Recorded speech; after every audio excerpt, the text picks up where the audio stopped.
মিটফোর্ডের এই ঘটনাটা তো আমরা সবাই বুঝি যে এটা একটা স্পর্শকতা, আপনি নিজেও বলেছেন যে এটা একটা বিভৎস ঘটনা।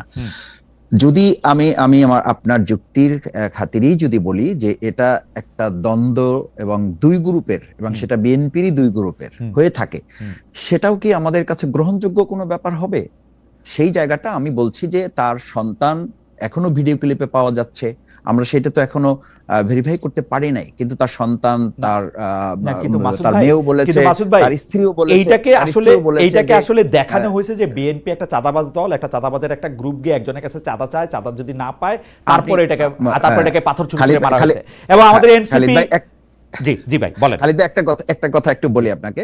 আমার শুধুমাত্র ওই দিন বা 12ই জুলাই, এটা সম্ভবত 9 তারিখে ঘটনা ঘটেছে, এটা 12ই জুলাই মিডিয়াতে এসেছে, এবং ওই দিন আমার দুটো প্রোগ্রাম ছিল। একটা প্রোগ্রাম ছিল ডেমরাতে, সেখানে আমি এটা বলেছি যে আমি ওখানে পরিষ্কার বলেছি যে আমি কোন দলের বিরুদ্ধে বা কোনো ব্যক্তির বিরুদ্ধে কথা বলার জন্য এটা বলছি না। আমার ভিডিওটা এখনো পাবেন। কোন দল বা কোনো ব্যক্তির বিরুদ্ধে বলার জন্য বলছি না, আমি বলছি দেশের মানুষের মানবিক বিবেচনা নেওয়ার জন্য যে এরকম অমানবিক কোন হত্যাকাণ্ডের জন্য আমাদের এই বাংলাদেশ নতুন করে 2024-এর জুলাই আগস্টে কিন্তু মাসুদ ভাই, correct me if I am রং, মাসুদ ভাই আমি কারেক্ট মি ইফ রং, আমি কিন্তু আপনার শো দেখি, আমি আপনার শো দেখি, তো সেই জন্য আমার আপনার কথা শুনে যেটা মনে হয়েছে যে এই অমানবিকতার জন্য দায়ী হচ্ছে বিএনপি। নিউ ইয়র্কের জ্যাকসন হাইটস থেকে আপনাদের সঙ্গে আছে আমি খালেদ মুহিউদ্দিন। আমরা বাংলাদেশে কার্যক্রমে নিষিদ্ধ থাকা আওয়ামী লীগকে প্রধান শত্রু গণ্য করে নিজেদের রাজনীতি এগিয়ে নিতে দেখছি। জুলাই আন্দোলনের নেতাদের রাজনৈতিক দল জাতীয় নাগরিক পার্টি এনসিপিকে গোপালগঞ্জের উত্তাপে যা আবার সামনে এলো। তবে এই সময় এই নিষিদ্ধ ঘোষিত রাজনৈতিক দলটির পাশে কারা থাকছেন, তাদের রাজনীতির জায়গা থেকে কারা তাদের মোকাবেলা করছেন, এই জুলাই স্পিরিটের এই ফায়দাটা কে কত বেশি কাঁধমুক্ত করে নিচ্ছেন, তা নিয়ে কথা বলতে আমাদের সঙ্গে আজ রয়েছেন বিএনপির আন্তর্জাতিক বিষয়ক সম্পাদক ব্যারিস্টার নাসিরউদ্দিন আহমেদ অসীম। জনাব ব্যারিস্টার নাসিরউদ্দিন আহমেদ অসীম আমাদের সাথে যুক্ত হয়েছেন, আমাদেরকে সময় দিয়েছেন, সেজন্য আমাদের শুভেচ্ছা এবং কৃতজ্ঞতা জানাবেন। অসীম ভাই, আপনাকে স্বাগত জানাই। আমাদের সাথে আরও থাকছেন বাংলাদেশ জামায়াতে ইসলামী ঢাকা মহানগরী দক্ষিণের secretary general doctor Shafiqul Islam Masud. Doctor Shafiqul Islam Masud, আপনাকে আমাদের অনুষ্ঠানে স্বাগত জানাই। আপনি আমাদের সাথে যুক্ত হয়েছেন, সময় দিয়েছেন, সেই জন্য আমাদের শুভেচ্ছা ও কৃতজ্ঞতা জানবেন। জি জি জি শফিক ভাই, আমরা যে বিষয়টি নিয়ে আজকে কথা বলতে চাই সেই বিষয়টিতে আসার আগে আমরা, অসীম ভাইও আছেন আমাদের সঙ্গে, আমরা আপনার কাছ থেকে একটু জানতে চাইবো যে এই যে গোপালগঞ্জের ঘটনায় যে ঘটনাটি ঘটলো, আমরা কেউই এই বিষয়টি এইভাবে চাই নাই এরকম হোক, তারপরও ঘটনাটি ঘটেছে, এর জন্য আপনি কাকে বা মানে কার কতটা দায় দিবেন বা কাকে দায়ী করবেন? মানে এখানে তিনটা পক্ষ যদি আমরা শফিক ভাই দেখি, যে সরকার, এনসিপি এবং যদি আমি বলি যে নিষিদ্ধ ঘোষিত যে সংগঠন আওয়ামী লীগ বা গোপালগঞ্জের মানুষ, কাদের আপনি দায়ী করবেন? জনাব শফিকুল ইসলাম মাসুদ। অনেক ধন্যবাদ যারা শুনছেন এবং পরবর্তীতে যারা শুনবেন তাদের সবাইকে সালাম জানাচ্ছি। আসসালামু আলাইকুম রহমতুল্লাহ। আমার সম্মানিত উপস্থাপক, তাকে ধন্যবাদ আমাকে আমন্ত্রণ জানানোর জন্য। আমার সম্মানিত সহ আলোচক, তাকে ধন্যবাদ জানাচ্ছি তার সাথে কথা বলার এবং আমরা একত্রে আলোচনা করার জন্য এই সুযোগটুকু পাওয়ার। গোপালগঞ্জের ঘটনাটি তো আসলে আকস্মিক বলতে হবে এবং এটা আমাদের জন্য উদ্বেগের ব্যাপার যে একটা দল যারা জুলাই আগস্টের গণঅভ্যুত্থানে নেতৃত্ব দিয়েছে এবং অগ্রণী ভূমিকা পালন করেছে, ছাত্র জনতার হয়ে তারা প্রতিনিধিত্ব করেছে, বিগত 17 বছরের দীর্ঘ আন্দোলন সংগ্রামের একটা জায়গায় এসে তারা চূড়ান্ত আন্দোলনকে ধারণ করার জন্য ভূমিকা রেখেছে, জীবন বাজি রেখেছে, তাদের অনুসারীরা শহীদ হয়েছে, আহত পঙ্গুত্ব বরণ করেছে। সেই ছাত্র জনতার চেতনা থেকে তাদের যে দল এনসিপি গঠিত হয়েছে, তারা জুলাই আগস্টের গণঅভ্যুত্থানের চেতনাকে সারা দেশের মানুষের কাছে পৌঁছে দেওয়ার অংশ হিসাবে তাদের থেকে কর্মসূচি জানিয়ে দেওয়া হয়েছিল আগেই, এবং প্রত্যেক জেলায় তাদের যে পদযাত্রা বা তাদের যে কর্মসূচি, নিশ্চয়ই সেটা গোপালগঞ্জ এবং ওই সংশ্লিষ্ট বিভাগ, আমি যতটুকু জানি যে প্রশাসনকে তারা লিখিত মৌখিকভাবে জানিয়েছেন এবং তাদের অনুমোদন বা তাদের থেকে অবহিতকরণের পরেই তারা কর্মসূচিগুলো পালন করছেন। খুব স্বাভাবিকভাবেই সেখানে প্রশাসনের যদি কোনো লিমিটেশনস থাকে বা তাদের কোনো কনসার্ন থাকে, সাধারণত আমাদের বিভিন্ন সময় এটা তাদের থেকে জানানো হয়। আমি যতটুকু জানি বা আমার যতটুকু পত্রপত্রিকার মাধ্যমে সোশ্যাল মিডিয়ায় জানার সুযোগ হয়েছে, সেরকম কোনো উদ্বেগ উৎকণ্ঠা বা তাদের কোনো নেগেটিভ মেসেজ তাদেরকে দেওয়া হয়নি বা তাদেরকে সতর্ক করা হয়নি বা তাদেরকে না করা হয়নি। তাহলে সেখানে তো প্রশাসনেরই পুরো দায়িত্বটা থাকার কথা যে এই প্রোগ্রামটি সুন্দর করার জন্য, এই প্রোগ্রামটি শান্তিপূর্ণ করার জন্য, সফল করার জন্য নাগরিক হিসাবে বা একটা দল হিসাবে দেশের সাংবিধানিক অধিকার হচ্ছে তাদেরকে নিরাপত্তা দেওয়া। আমার মনে হয় প্রথম আমরা এটা বলতেই পারি যে প্রশাসন সেই ক্ষেত্রে ব্যর্থ হয়েছে। দ্বিতীয় হচ্ছে গোপালগঞ্জবাসী বলা যাবে না, গোপালগঞ্জের মধ্যে নানান মত পথ এবং ধর্মের মানুষ আছে, চিন্তার মানুষ আছে। সেখানে কতিপয় ফেসিবাদের দোসর যারা, ফেসিবাদের অংশ যারা, আওয়ামী, ছাত্রলীগ, যুবলীগ, যারা নিষিদ্ধ সংগঠন এখন রাষ্ট্রের থেকে, আমরা দেখেছি মিডিয়ার কল্যাণে যে তারা প্রকাশ্যে দিনের বেলায় একেবারে ভর দুপুরে ককটেল বিস্ফোরণ ঘটিয়েছে, আগ্নেয়াস্ত্র ব্যবহার করেছে এবং চেয়ার টেবিল ভাঙচুর করেছে। এনসিপির যারা কেন্দ্রীয় নেতা তাদেরকে তারা ধাওয়া দিয়েছে, আহত করার চেষ্টা করেছে এবং কেউ কেউ আহত হয়েছে। সেই জায়গায় আবার বোধ হয় যে গোপালগঞ্জবাসী বলা যাবে না, বরং সেখানকার আওয়ামী লীগের দোসর, এবং আমরা যতটুকু জেনেছি এটি সত্য বা মিথ্যা এটি এখনো প্রমাণ করা যায়নি, সেটি সরকার দেখবে। আমরাও খোঁজ খবর নিচ্ছি যে বাংলাদেশে বিভিন্ন জায়গা থেকে অনেকেই সেখানে নিরাপদ মনে করে বা সেই জায়গাটিকে তাদের একটা পকেট মনে করে তারা সেখানে আশ্রয় নিয়েছে বা সেখানে তাদের অস্ত্র বা যে সমস্ত বিষয়গুলো তাদের ছিল ওটাকে তারা একটা নিরাপদ জোন মনে করে সেখানে তাদের কেউ কেউ আশ্রয় নিয়েছেন এবং তারাও সেদিন সেখানে অংশগ্রহণ করেছেন। সেই জায়গাটা আমি মনে করি যে এনসিপি বা যারা জুলাই যোদ্ধা হিসাবে ভূমিকা রেখেছে তারা তাদের প্রোগ্রামটি করার ক্ষেত্রে সতর্কতা অবলম্বন করেছে, কিন্তু এত সত্ত্বেও গোপালগঞ্জবাসী আমার মনে হয় তো নিশ্চয়ই তাদের সাথে ছিল, প্রোগ্রামে অংশগ্রহণ ছিল।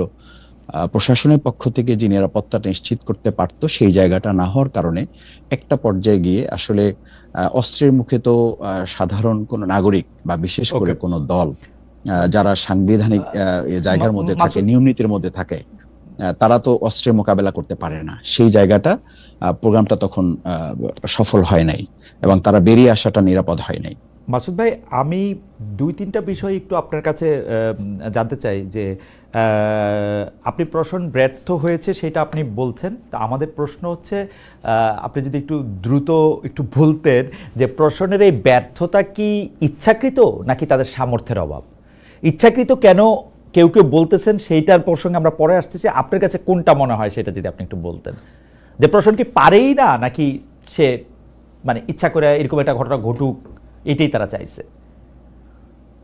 আমি এটা মনে করি না যে প্রশাসন পারবে না, কারণ প্রশাসনে তো ফুল সেটআপ আছে। ব্যাপারটা তো এরকম না যে এখানে এসপি নাই, ডিসি নাই, তাদের যে সাংবিধানিকভাবে তাদের যে অধিকার প্রয়োগ করার সেই প্রয়োগ করার ক্ষেত্রে তাদেরকে খর্ব করা হয়েছে সেটা নাই। ব্যাপারটা তো এরকম না, সবকিছু তো তাদের আছে। যদি নাও থাকে সেই ব্যাপারে, যদি তাদের কোনো অসহায়ত্ব থাকে বা তাদের কোনো লিমিটেশনস থাকে, তাহলে তো তারা উচ্চ পর্যায়ে আলোচনা করবে, স্বরাষ্ট্রমন্ত্রীকে জানাবে অথবা রাষ্ট্রকে তারা অবহিত করবেন। সুতরাং তাদের, আমার তো মনে হয় না তাদের কোনো সীমাবদ্ধতা। আপনি মনে করতেছেন না যে তাদের সামর্থ্যের অভাব বা তাদের কোনো সীমাবদ্ধতা রয়েছে? তাহলে একটা বিষয় দ্বারা যে তারা ইচ্ছা করে এরকম করছে, সামর্থ্যের অভাব নেই, তাদের আন্তরিকতার অভাব ছিল, এতে কোনো সন্দেহ নেই। এই আন্তরিকতার অভাব কি কারণ? মানে মাসুদ ভাই, কেন আপনাকে আমি প্রশ্ন করতেছি, কারণ আপনি শুধু একটি দলের একজন কেন্দ্রীয় নেতাই নন, আপনি একজন খুবই মানে আমি কি বলবো একটা তীক্ষ্ণ ধীসম্পন্ন মানুষ যিনি বিশ্লেষণ করে। আপনি কেন এইটা মনে করতেছেন যে সরকার আন্তরিকতার অভাব ছিল বা সরকার ইচ্ছা করে এটা করতেছে? আমরা তো দেখলাম খুব মানে এটা জি একটু যদি বলতেন। এটা কিন্তু সরকার নিজেরাও বলে যে এখনো সরকারের কোথাও কোথাও আওয়ামী লীগের দোসর আছেন। আমি উপদেষ্টা জনাব আসিফ নজরুল সাহেবের কথাই বলতে চাই। বলেছেন যে এই এখনকার অনেক পুলিশ তারা তো বিগত 15 বছরে আওয়ামী লীগের নিয়োগকৃত পুলিশ, সুতরাং তারা তো সব কথা আমাদের শুনছে না, এরকম ব্যাপার আছে। এই উদ্বেগের কথা তো তারা জানিয়েছেন। সুতরাং আন্তরিকতার অভাব থাকবে, এটা একটু স্বাভাবিক না? কিন্তু মাসুদ ভাই একটু করে বিশ্লেষণ করি। ধরেন সরকারের কোথাও কোথাও আওয়ামী দোসররা আছে, তা যদি উপদেষ্টাদের মধ্যে না থাকে, ধরেন উপদেষ্টারা না, বসরা না, ডক্টর ইউনূস না, ধরেন মাঠ পর্যায়ে, তো মাঠ পর্যায়ে যদি থাকে, যদি সেই এসপি, দায়িত্বপ্রাপ্ত এসপি সেটা কন্ট্রোল করতে না পারে, যদি পুলিশ ফোর্স না পারে, তাহলে তো আমরা এটা জানবো যে এটা হায়ারার্কি, বা স্বরাষ্ট্র উপদেষ্টা তো তাদের জিজ্ঞেস করবে। তো সেটা তো আমরা করতে দেখি নাই। আমরা দেখছি যে ওইখানে 4টা মানুষ মারা গেছে। আমরা দেখছি যেটারে হচ্ছে আমরা জামায়াতের আমির সাহেবের ফেসবুকের একটি পোস্টও দেখছি, সেইটার মধ্যেও তিনি প্রায় একই রকম কথা বলছেন। যে আমি যদি তাকে কোট করি, যে এখন যে অবস্থায় সে দাঁড়িয়েছে, কার্যত মাঠে আইন শৃঙ্খলা রক্ষাকারী বাহিনীর কোনো উপস্থিতি লক্ষ্য করা যাচ্ছে না। অতি দ্রুত সরকারকে অবশ্যই প্রয়োজনীয় সকল পদক্ষেপ গ্রহণ করতে হবে, অন্যথায় ইতিহাসের পূর্ণ দায় সরকারের উপরেই বর্তাবে। আমি তো মানে এর অন্যথায় হওয়ার সুযোগ দেখতেছি না যে সরকারের উপর, মানে আপনি খুবই ভদ্রভাবে বললেন, কিন্তু তারপরও দায়টা কিন্তু আলটিমেটলি গিয়ে সরকারের উপরেই বর্তায়। এবং এটা যদি সামর্থ্যের অভাব না হয়, যদি আন্তরিকতার অভাব হয়, সেটা কেন মানে দোষর বইলে আমরা কতদিন পার পাবো? কারণ দোষর হইলে তো যিনি পুলিশ ওখানে কাজ করতেছেন তিনি থাকবেন। আমার তো মনে হয় যদি দোষর হয়, যে দোষের উপরে দায় চাপাতে চান উপদেষ্টারা, সেই দোষর আছেন হচ্ছে উপদেষ্টা বোর্ডে, সেই দোষর হচ্ছেন প্রধান উপদেষ্টা ডক্টর মোহাম্মদ ইউনূস। আপনি যথার্থই বলেছেন। দুটো বিষয় বলি। একটা হচ্ছে উপদেষ্টাদের মধ্যে যারা আছেন তারা কি চিন্তা লালন করেন না, এই প্রসঙ্গগুলো কিন্তু আমরা বিভিন্ন সময় বলার চেষ্টা করছি। এবং আজকে আমাদের যে বিক্ষোভ মিছিল ছিল, কেন্দ্র ঘোষিত কর্মসূচি, সেই কর্মসূচির অংশ হিসেবে ঢাকা মহানগরী উত্তর এবং দক্ষিণের যৌথ কর্মসূচি ছিল বাইতুল মোকাররমের উত্তর গেটে বিকেল 5টায়। সেখানে ডাক্তার সৈয়দ আব্দুল্লাহ মোহাম্মদ তাহের, সাবেক এমপি, উনি প্রধান অতিথি ছিলেন, সেক্রেটারি জেনারেল সহ অন্যান্য বিশেষ অতিথি কেন্দ্রীয় নেতৃবৃন্দ ছিলেন। সেখান থেকে আমরা পরিষ্কার যারা গোপালগঞ্জে দায়িত্ব পালনে ছিলেন তাদের ব্যাপারে আমরা প্রত্যাহার করার জন্য বলেছি। এমনকি স্বরাষ্ট্র উপদেষ্টার ব্যাপারেও ডাক্তার সৈয়দ আব্দুল্লাহ মোহাম্মদ তাহের দাবি জানিয়েছেন স্বরাষ্ট্র উপদেষ্টাকে প্রত্যাহার করার জন্য। তার মানে আমরা আসলে কোনো অংশটাকে বাদ রেখে এটাকে কোনো যাচাই বাছাই বা কোনো রাগঢাক রেখে আমরা কথা বলিনি। আমরা কথা বলেছি যে এটা জানমালের নিরাপত্তার প্রশ্নে সরকারের দায়িত্ব। সেখানে আমাদের যদি কোনো কনসার্ন থাকতো, সেটা সরকার বা প্রশাসন তো আগেই আমাদেরকে জানানোর কথা। যেহেতু তারা এটা জানাননি, সুতরাং সেখানে জানমালের যে কোনো ক্ষয়ক্ষতির দায়িত্ব সরকার এবং প্রশাসনকে বহন করতে হয়, এবং বহন করার কথাই আমরা স্পষ্ট করে আমিরে জামাতও বলেছেন। আজকেও আমাদের বিক্ষোভ সমাবেশ ছিল, সেখানে এটা আমরা স্পষ্ট করে আমাদের দাবির কথা বা আমাদের আহ্বান আমরা সরকারের কাছে রেখেছি, জনগণের সামনে উপস্থাপন করেছি। এনসিপির প্রসঙ্গে একটু আসি মাসুদ ভাই, আপনি সরকারের প্রসঙ্গে আপনাদের অবস্থান আসলেই স্পষ্ট, দর্শকরা যেটা বোঝার সেটা তো নিশ্চয়ই বুঝবেন। আমি একটু এনসিপির প্রসঙ্গে আসি। অনেকে বলছেন, কেউ এনসিপিকে দায়ী করতেছেন যে এনসিপি বিভিন্ন উস্কানিমূলক আচরণ করেছে। একটি তারা করেছে হচ্ছে সকল জেলায় বা সকল মুভমেন্টে পদযাত্রা বললে এটাকে মার্চ টু গোপালগঞ্জ বলেছে। তাদের সমর্থিত কেউ গোপালগঞ্জে বিভিন্ন রকম নাশকতা কাজকর্মের কথা বলেছে। কেউ এটিও বলে থাকেন যে তাদের বক্তব্যের বেশিরভাগ জুড়েই আক্রমণাত্মক এবং অন্যান্য বিষয়ে স্লোগান তোলা হয়েছে।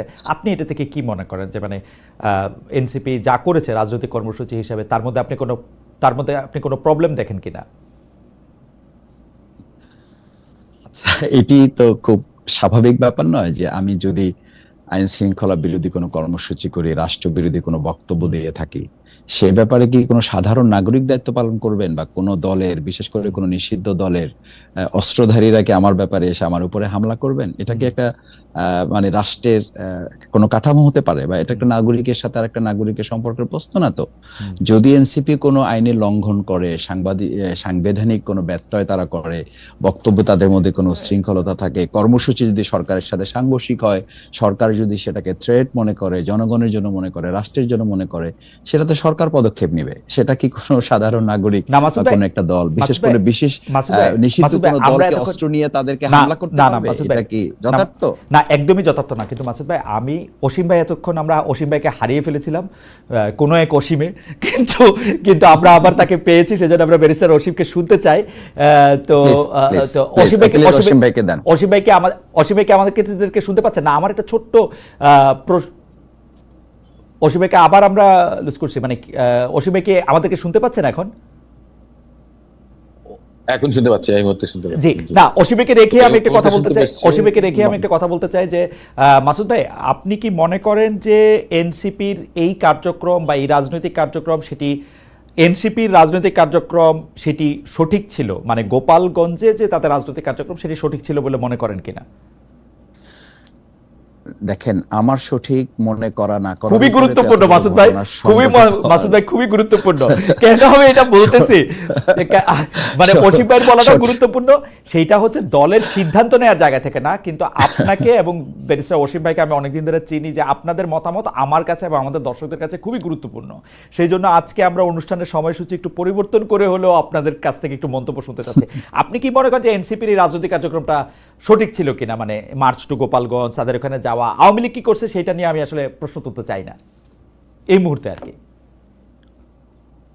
এই সঠিক কিংবা ব্যাঠিক এটা নির্ধারণ করার দায়িত্ব তো আমি একজন দলের কর্মী হিসাবে বা একজন সাধারণ নাগরিক হিসেবে আমার হওয়ার কথা না। এটা দুটো জায়গা, একটা হচ্ছে প্রশাসন আর একটা হচ্ছে সাধারণ মানুষ, যারা যাদের কাছে তারা তাদের কর্মসূচি প্লেস করছেন, তারা ঠিক করবেন যে তারা ঠিক করছেন না ব্যাঠিক করছেন।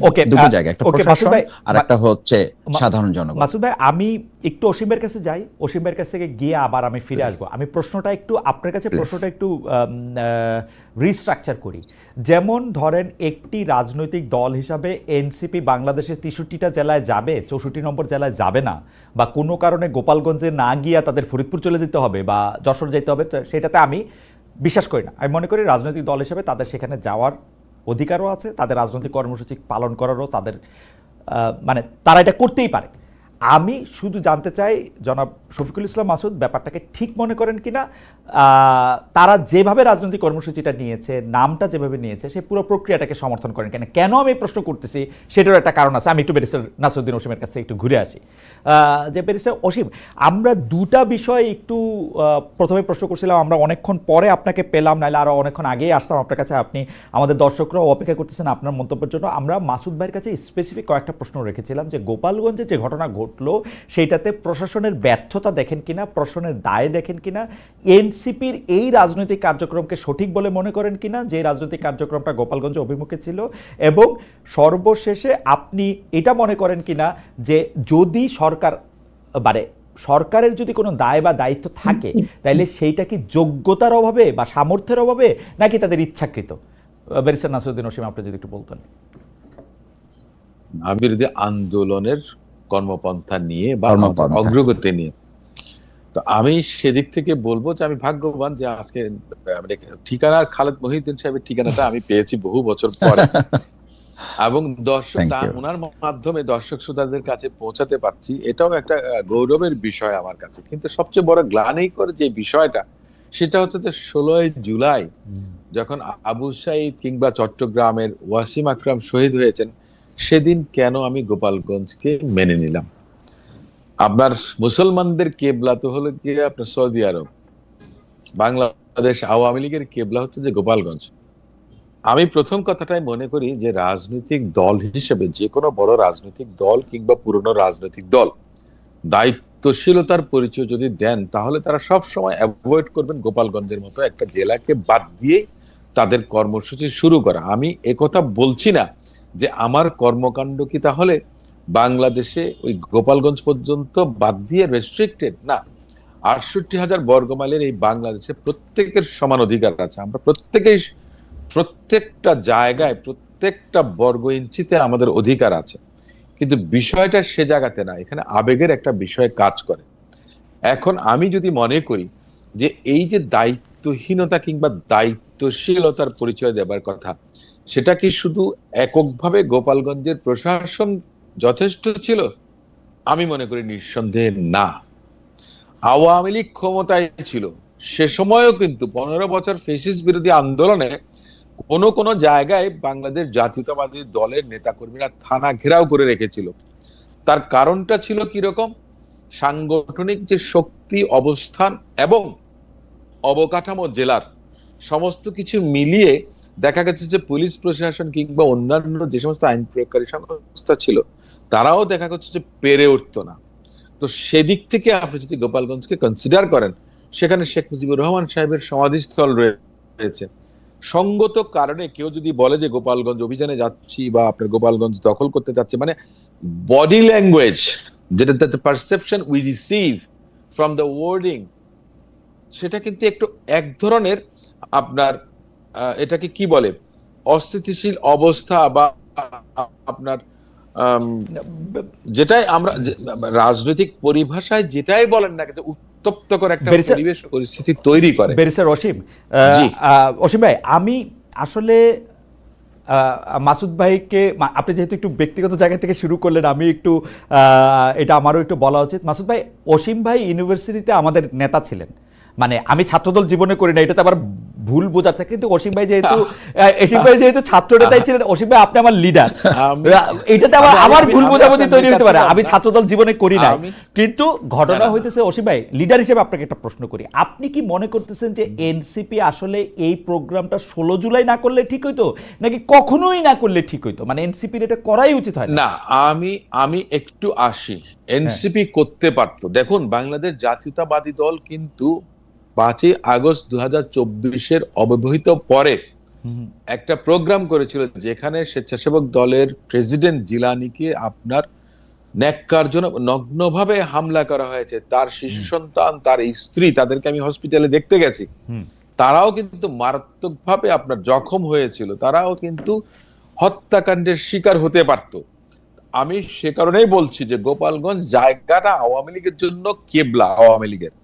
তো সেক্ষেত্রে অবশ্যই এনসিপির তো অধিকার আছে যে কোনো জায়গায়, যে কোনো রাজনৈতিক দলের যে নিষিদ্ধ না, সে সেখানে যেতে পারবে। এখন আপনি যদি বলেন যে নিষিদ্ধ আওয়ামী লীগ তাদেরকে আক্রমণ করেছে, না গোপালগঞ্জের অধিবাসীরা আক্রমণ করেছে, এটা একটা বিতর্কের বিষয়, ডিবেটের বিষয়। কেন বলছি দেখেন অসীম ভাই, আপনি যদি মানে আমরা আসলে আলোচনার শুরুর পর্যায়ে আপনি যদি বিষয়টা পরিষ্কার করতেন যে মানে ঠিক আছে, মানে স্বেচ্ছাসেবক দলের লোকে একজন নিহত হয়েছেন, গোপালগঞ্জের ক্ষেত্রে আওয়ামী লীগের বিশেষ রকম শক্তি এবং আবেগের জায়গাও রয়েছে, তো সেই ক্ষেত্রে কি এনসিপির এই কর্মসূচিটা না করাই উচিত ছিল? মানে এটা করাটাই ঠিক হয়, অ্যাভয়েড করতে পারতেন না, ওনারা করতে পারতেন। এবং আপনি চাইতেছেন যে গোপালগঞ্জ, আমি আপনাকে বলি, না আমি আপনাকে একটা উদাহরণ দেই, বিএনপি কিন্তু তারপরে অনেকগুলো প্রোগ্রাম করেছে, সেখানে সেলিমুজ্জামান, শামা ওবায়েদ সহ বিএনপির এমনকি ছাত্র দলের পক্ষ থেকে ইন্ডিভিজুয়ালি প্রোগ্রাম করেছে। এটা আপনার পর্যায়ক্রমে সম্ভব। একটা কথা বলি যে এনসিপি করেছেন যারা অপেক্ষাকৃত তরুণ ভাই বোনরা, আমি তাদেরকে সাধুবাদ জানাই। তারা যে আন্দোলনে নেতৃত্ব দিয়েছেন, আমি সবসময় চেয়েছিলাম যে অঙ্কুরেই যেন কেউ ঝরে না পড়ুক, কিন্তু ওনাদের কর্মকাণ্ডটা দেখে মনে হয়েছে যে ওনাদের প্রত্যাশার থেকে প্রাপ্তিটা এত বেশি হয়ে গেছে যে ওনাদের অবস্থাটা অনেক সময় যে গায়ে মানে না আপনি মোড়ল, এমন ধরনের একটা না না, কিন্তু অসীম ভাই আপনারা তো মোড়ল, ওরা তো গায়ে মানে না আপনি মোড়ল, আপনারা তো মোড়ল, কিন্তু কিন্তু জিনিসটা আমি বলতেছি যে ওরা যখন আক্রান্ত হইল বা এই জিনিসটা নিয়ে ওরা যে আক্রান্ত হয়েছে, এটা যে বিএনপি স্বীকার করছে, মানে আমি তর্কের জায়গাটা না, বিএনপির নিন্দা বলছে, বিবৃতি দিছে, যথাসময়ে পাশে থাকার কথা বলছে, এটা সবকিছু ঠিক আছে, কিন্তু গোপালগঞ্জে যখন তারা আক্রান্ত হয়, আপনাদের ওইখানে কিন্তু একটা সিস্টেমেটিক একটা ফোর্স আছে, সিস্টেমেটিক একজন সমর্থক বাহিনী আছে, তারা কেউ গিয়া কিন্তু এনসিপির পাশে এসে দাঁড়ায় নাই। এইটা কেন? কারণ হচ্ছে আপনারা এনসিপির অপছন্দ করেন। আমি আপনাকে বলি, অপছন্দের কোনো বিষয় না, অপছন্দের কোনো বিষয় এখানে কিন্তু নেই। আমি একটা কথা বারবার বলেছি এবং আমাদের দল থেকেও বলা হয়েছে যে তারা বয়সে অপেক্ষাকৃতভাবে তরুণ, রাজনৈতিক দল হিসেবে তারা নবীন, তাদের অভিজ্ঞতার আরো প্রয়োজন আছে। সে জায়গাতে তাদের অ্যাওয়ারনেসটা জাগানোর জন্য বাংলাদেশ জাতীয়তাবাদী দলের একজন কর্মী হিসেবে আমি বারবার বলেছি। এমনকি আমাদের দলের কোন সিনিয়র নেতা যদি তাদেরকে কটাক্ষ করে কোনো কটু মন্তব্য করে থাকেন, সেখানে আমি বলেছি যে আমাদের সংযমের পরিচয় দেওয়া উচিত, তাদেরকে উৎসাহ জাগানো উচিত। তাদের সঙ্গে আমাদের ডিফারেন্সটা কোথায়? বাংলাদেশ জামাত ইসলামের সঙ্গে আমাদের ডিফারেন্সটা কোথায়? আসেন না সবাই একসঙ্গে, তো আন্দোলন করেছি দীর্ঘ 16-17 বছর, তাহলে আপনার 16-17 মাসের জন্য এক জায়গায় বসে ফেসিস্টকে মোকাবেলা করার জন্য, কিংবা ফেসিস্ট যেন সুযোগ না পায়, সমৃদ্ধ একটা বাংলাদেশ আইনের কারণ হচ্ছে কি জানেন অসীম ভাই, কারণ হচ্ছে আপনারা যেহেতু বুঝে ফেলছেন যে আপনারা ক্ষমতায় যাবেন, সেই জন্য আপনারা কাউকে আর এখন ঠিক সমান মর্যাদা দিতে চান না। আপনারা তাদেরকে কারো সহযোগী, কারো সহকারী। না খালেদ ভাই, না তাই বিএনপি ভুল। এই আমি আপনাকে একটা কথা বলি, দেখুন 5ই আগস্ট যদি এদেশে না হতো, তার আগে কিন্তু রাষ্ট্রধর্মের 31 দফা সংস্কার কর্মসূচি দলের ভারপ্রাপ্ত চেয়ারপারসন জনাব তারেক রহমান সাহেব যুগপৎ আন্দোলনের রাজনৈতিক দলগুলোর সঙ্গে বসে সিদ্ধান্ত নিয়েছেন। 2016 সালে আমার দলের নেত্রী রূপকল্প 2030 দিয়েছিলেন। 27 দফা কর্মসূচি বিএনপির একক কর্মসূচি ছিল। সেখানেও কিন্তু আপনাদের সরকার গঠনের যদি সুযোগ পায়, জনগণ যদি পছন্দ করে, তাহলে যুগপৎ আন্দোলন বলেন, গণতান্ত্রিক আন্দোলন বলেন, ফেসিস্ট বিরোধী আন্দোলন বলেন, সেই আন্দোলনের প্রত্যেকটা শরিক দলকে নিয়ে জাতীয় সরকারের প্রস্তাবনা আমার দলের নেতা জনাব তারেক রহমান সাহেব দিয়ে, সেটা তো দিবেনি, সেটা তো দিবেনি। মানে আমার সঙ্গে আরো 10টা দল আসলে অসুবিধা কি? শেখ হাসিনাও তো বিরোধী দলকে সেটা দেবেন না। এই কথাটা বাংলাদেশে, আমি একটা কথা বলি, that something doesn't exist in the dictionary of politics. না কি বলে 5ই আগস্টের আগে কেউ শেখ হাসিনা জাতীয় সরকার করছে না, শেখ হাসিনা চালিয়ে যাবে না। আমাকে একটা কথা বলেন, শেখ হাসিনা জাতীয় সরকার করেছেন, সেটা একদিন, শেখ হাসিনার সেটা মোড়কটা একরকম ছিল, কিন্তু শেখ হাসিনা যাবার একদিন আগে এদেশের কোন নাগরিক কি বিশ্বাস করতো যে শেখ হাসিনা কোনোদিন বিদায় নেবে? আমি শুধু একটা, আবার এই প্রসঙ্গে খালি একটা লিটমাস টেস্ট আছে। ধরেন আপনারা জাতীয় সরকার করতে চান, সবার নিয়ে সরকার করতে চান, আপনারা কি সরকার প্রধানের দায়িত্বটা বিএনপি ছাড়া আর কাউরে দিবেন? দেখুন, সংসারের মুরব্বি যিনি থাকেন, absolutely I have raised my case my lord, তাই না? I have raised my case. আপনারা সংসারের মুরব্বি, বাকিরা হচ্ছে বাচ্চা কাচ্চা। না, কিন্তু আমাকে একটা কথা বলেন, যখন সংসারে যখন মা বাবা থাকেন, দেখেন মা বাবার কাছে কিন্তু তার জীবনের থেকেও তার সন্তান সন্ততির অবস্থানটা অনেক বেশি থাকে। আপনাকে তাহলে সেই আঙ্গে কি চিন্তা করতে হবে। আচ্ছা ঠিক আছে, আমি আর আপনার সাথে তর্ক করব না। মা বাবা ডুবে যাবে টাইটানিকের লাইফ বোটে, মা বাবা উঠবে না, সন্তান সন্ততিকে তুলবে, ছেলে মেয়েকে তুলবে, এটা বুঝে নিতে হবে। আমি একটা কথা বলি, গোপালগঞ্জে এনসিপি গিয়েছে, আমি একটা কথা বলি, 1-11 সময়কার কথা, যে এটা দায়ী। আমি মাসুদ ভাইকে ওই প্রশ্ন করছিলাম যে এইটা কি রাষ্ট্রের সামর্থ্যের অভাব, নাকি রাষ্ট্র এটা ইচ্ছা করে করে নাই? মানে মাসুদ ভাই আমাদেরকে, আপনি তখন আমাদের, আমি একটা কথা বলেছিলাম যে রাষ্ট্রের সামর্থ্যের অভাব না, রাষ্ট্রের সামর্থ্যের অভাব না, রাষ্ট্রের সামর্থ্যের অভাব না। আমি যে কথাটা বলেছিলাম আপনাকে একটু আগে, যে লেজে নাড়ে কিনা, লেজে নাড়ে কিনা, সে লেজ কারা ভাই, একটু খুলে বলেন না ভাই, বুঝি না তো লেজ কারা। আমি তো বলছি যে এর মধ্যে তো তার মধ্যে রাষ্ট্রেরও আপনার থাকতে পারে, অন্য কেউ আপনার করে থাকতে পারে, এক্সটার্নাল অ্যাফেয়ার্স যেখানে ইনভলভ থাকতে পারে, ইন্টারনাল ডিস্টারবেন্স যারা চায় নির্বাচন প্রলম্বিত হোক কিংবা দীর্ঘায়িত হোক কিংবা নির্বাচন না হোক, মোদ্দা কথা বিএনপি ক্ষমতা না আসুক। এইটা কেন মনে করতেছেন সেটা নিয়ে আমি আপনাকে পরের পর্বে আসবো। আমরা কি এইটাকে এখন একটু সামারাইজ করতে পারি এরকম যে 16 জুলাই গোপালগঞ্জে যা ঘটেছে তার জন্য দায়ী আসলে রাষ্ট্র বা সরকার, যাদের নিরাপত্তা দেওয়ার কথা ছিল, এবং এনসিপিও আরেকটু ম্যাচুরিটি করতে পারে, ম্যাচিউরড আচরণ করতে পারতে। এই কি আপনার মন্তব্য, নাকি আপনি আর কিছু যোগ করতে? বেচারাদের তো ম্যাচুরিটি এখনো আসেনি। রাইট, না ম্যাচুরিটি আসলে তো শেখ হাসিনারে ভাগাইতে পারতো না অসীম ভাই।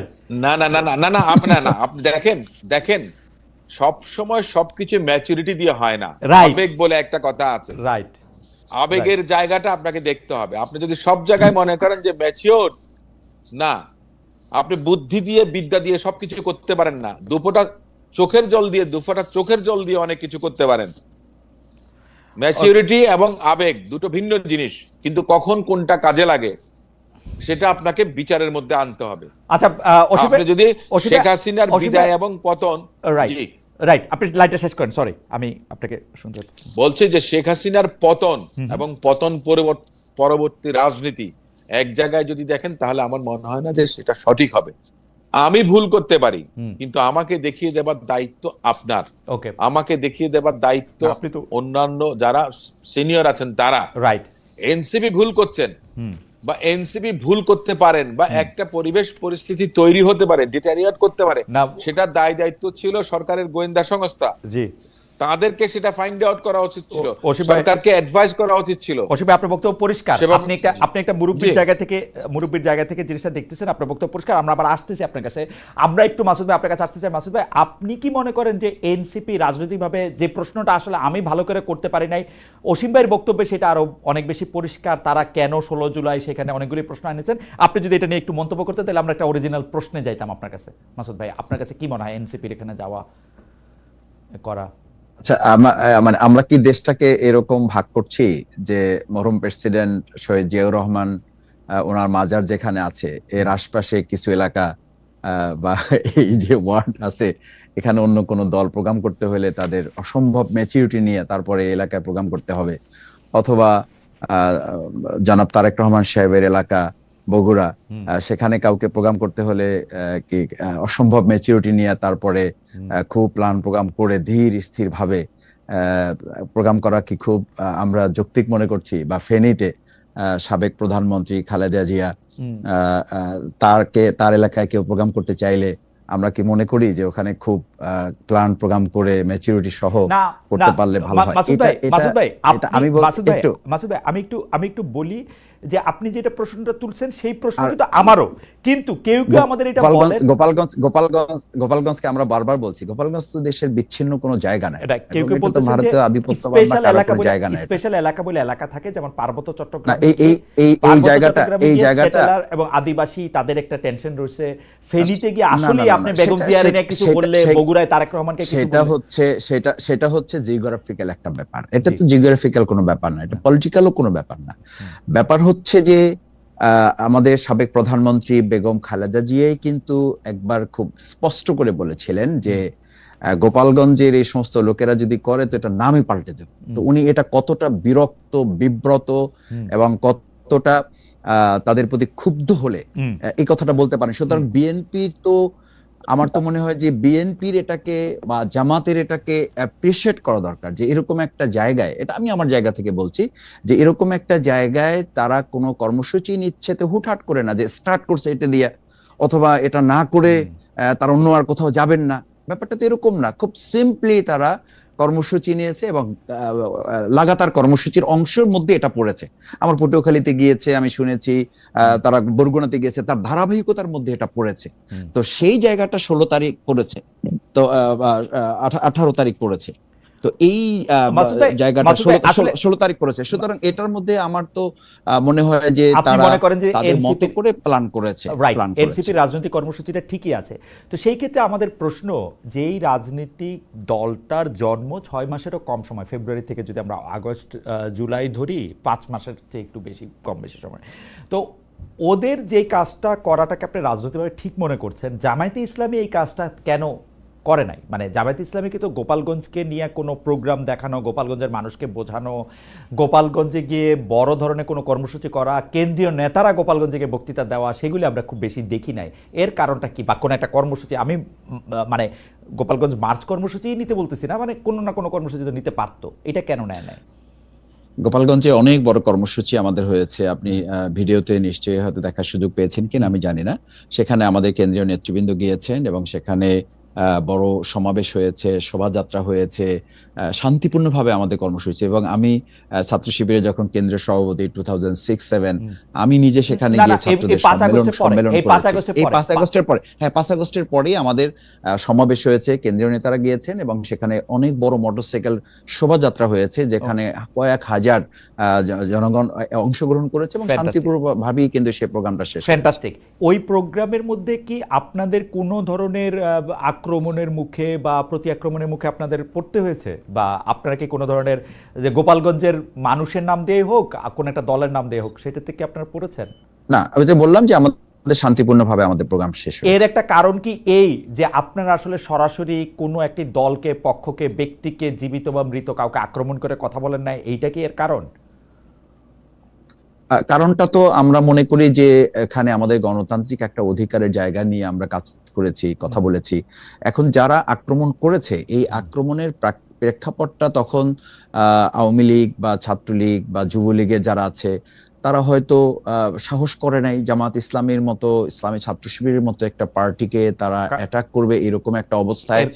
সেই জায়গাটা জামাত ইসলামী একটা সংগঠিত এবং একটা ম্যাচিউর দল, এবং এনসিপি একটা অসংগঠিত এবং ম্যাচিউরের ব্যাপার বলছি না, ম্যাচিউরিটি, তবে এটা তো ঠিক যে জামাত ইসলামী 1941 সাল থেকে একটা রাজনৈতিক দল, এবং আমাদের একেবারে ইউনিট পর্যন্ত একটা সংগঠন বিস্তৃত, এবং সেখানকার মানুষের সাথে আমাদের দীর্ঘ এই 50-60 বছর ধরে তাদের সাথে আমাদের ওঠা বসা, সেই মানুষদের সাথে আমাদের সম্পর্ক, তাদের সাথে আমাদের ইন্টারাকশনটা ঠিক আছে মাসুদ ভাই, তাহলে কি এখন ওই যেটা আপনি বলছেন যে 6 মাসের ইন্টারাকশনটা তো একরকম হবে না, তো একরকম হবে না বললে কি আজকে নতুন করে কেউ কোনো একটা কথা বলতে চাইলে তাকে অ্যাটাক করা হবে? এক্স্যাক্টলি, অ্যাটাক করাটা মানে ওই পক্ষের কথাই আসছে না, কিন্তু তাহলে কি আমরা অসীম ভাইয়ের বক্তব্যেরই সমর্থন জানাচ্ছি না? অসীম ভাই বলতেছিলেন যে এটা করাও যাইতো ধীরে ধীরে, এটা সমর্থন, এটা না, এটা সমর্থন বা সমর্থনের ব্যাপার না, যে আমার ম্যাচিউরিটি নাই, আমি আজকে 6 মাস হয়েছে বা আমার 40 বছর হয় নাই, তাহলে কি আমি কোন একটা এলাকায় গিয়ে আমি আমার কথা বলতে পারবো না? এটা তো হইতে পারে না মাসুদ ভাই, এটা যথার্থ নয়, এটা যথার্থ নয় মাসুদ ভাই। ঘটনাটা আসলে এখন ঘটে গেছে। আমরা যদি একটু নিরপেক্ষভাবে আপনার বিশ্লেষণ আশা করি, যে আপনি গিয়ে এখানে সভা করতেছেন, বিএনপিও অনেকগুলি সভা করেছে বলে অসীম ভাই বললো, আপনাদের শান্তিপূর্ণভাবে, আপনিই বললেন শান্তিপূর্ণভাবে এটা হয়েছে, এরকম কোনো কিছুই হয় নাই। এটা একটা কারণ হতে পারে, জামাত ইসলামী একটা সংগঠিত দল 1941 সাল থেকে সেখানে আসছে, এবং তাদের বক্তব্যের মধ্যেও কাউকে আক্রমণ করে কোনো কথা, মানে জামাত ইসলামী অবশ্যই এরকম কথা বলেও না, ছিলও না। তো যদিও জামাত ইসলামী এবং বিএনপি আওয়ামী লীগের শাসনামলে সবচেয়ে মজলুম দল, মানে মজলুম শব্দের অর্থ তো আমরা দর্শকরা যেভাবে বুঝি সেই হিসাবেও সবচেয়ে মজলুম দল বিএনপি, জামাত ইসলামী নির্যাতিত, হ্যাঁ সবচেয়ে নির্যাতিত দল। তো সেই ক্ষেত্রে আপনাদের উপর কোনো কিছু কিন্তু কোনো অ্যাটেম্প নেওয়া হয় নাই, কোনো আক্রমণ করা হয় নাই, গোপালগঞ্জকে তখন আলাদা জেলা মনে করা হয় নাই। এনসিপির ক্ষেত্রে যেটা করা হয়েছে, আপনি কি আর 1 মিনিট বলবেন যে এইটা আপনি আসলে কি কারণ দেখেন, মানে ওরা কেন করলো সেটা বাদ দিয়া এনসিপির ক্ষেত্রে আক্রমণটা করতে ওরা কেন সাহস করলো, সেটা যদি আমাদেরকে একটু বলেন মাসুদ ভাই। এখানে তিনটা ছোট পয়েন্ট বলি। একটা হচ্ছে যে জুলাই আগস্টের ভূমিকায়, এই জুলাই যোদ্ধা হিসাবে তাদের একটা অগ্রণী ভূমিকা আছে, সেটা আওয়ামী লীগের গাত্রদাহ বা তাদের একটা প্রতিশোধ পরায়ণতার কারণ হতে পারে। নাম্বার 2 হচ্ছে যে এই নির্বাচন বিলম্বিত করা অথবা নির্বাচনকে তাড়াহুড়ো করা, দুটো কারণেই কিন্তু পাবলিক পারসেপশনের মধ্যে আছে, যে আমরা কেউ মনে করছি যে কেউ নির্বাচন বিলম্বিত করতে চায়, আবার কেউ কিন্তু এটাও মনে করছে যে সরকারকে, পরিস্থিতিকে অস্থিতিশীল করে দ্রুত নির্বাচনটা আদায় করার একটা প্রক্রিয়াও কেউ করতে পারেন কিনা। নাম্বার 3 হচ্ছে প্রশাসনের মধ্যে যারা আছেন তারা হয়তো এটাকে একটা সুযোগ হিসাবে গ্রহণ করেছেন। এই সুযোগটা বিএনপির ক্ষেত্রে তারা প্রয়োজন মনে করেন নাই, এই সুযোগটা জামাতের ক্ষেত্রে প্রয়োজন মনে করেন নাই, সেটা হয়তো এনসিপির ক্ষেত্রে মনে করতে পারেন। তো সেটা প্রোটেক্ট করার দায়িত্ব তো সরকারের নেওয়া উচিত ছিল। ফ্যান্টাস্টিক।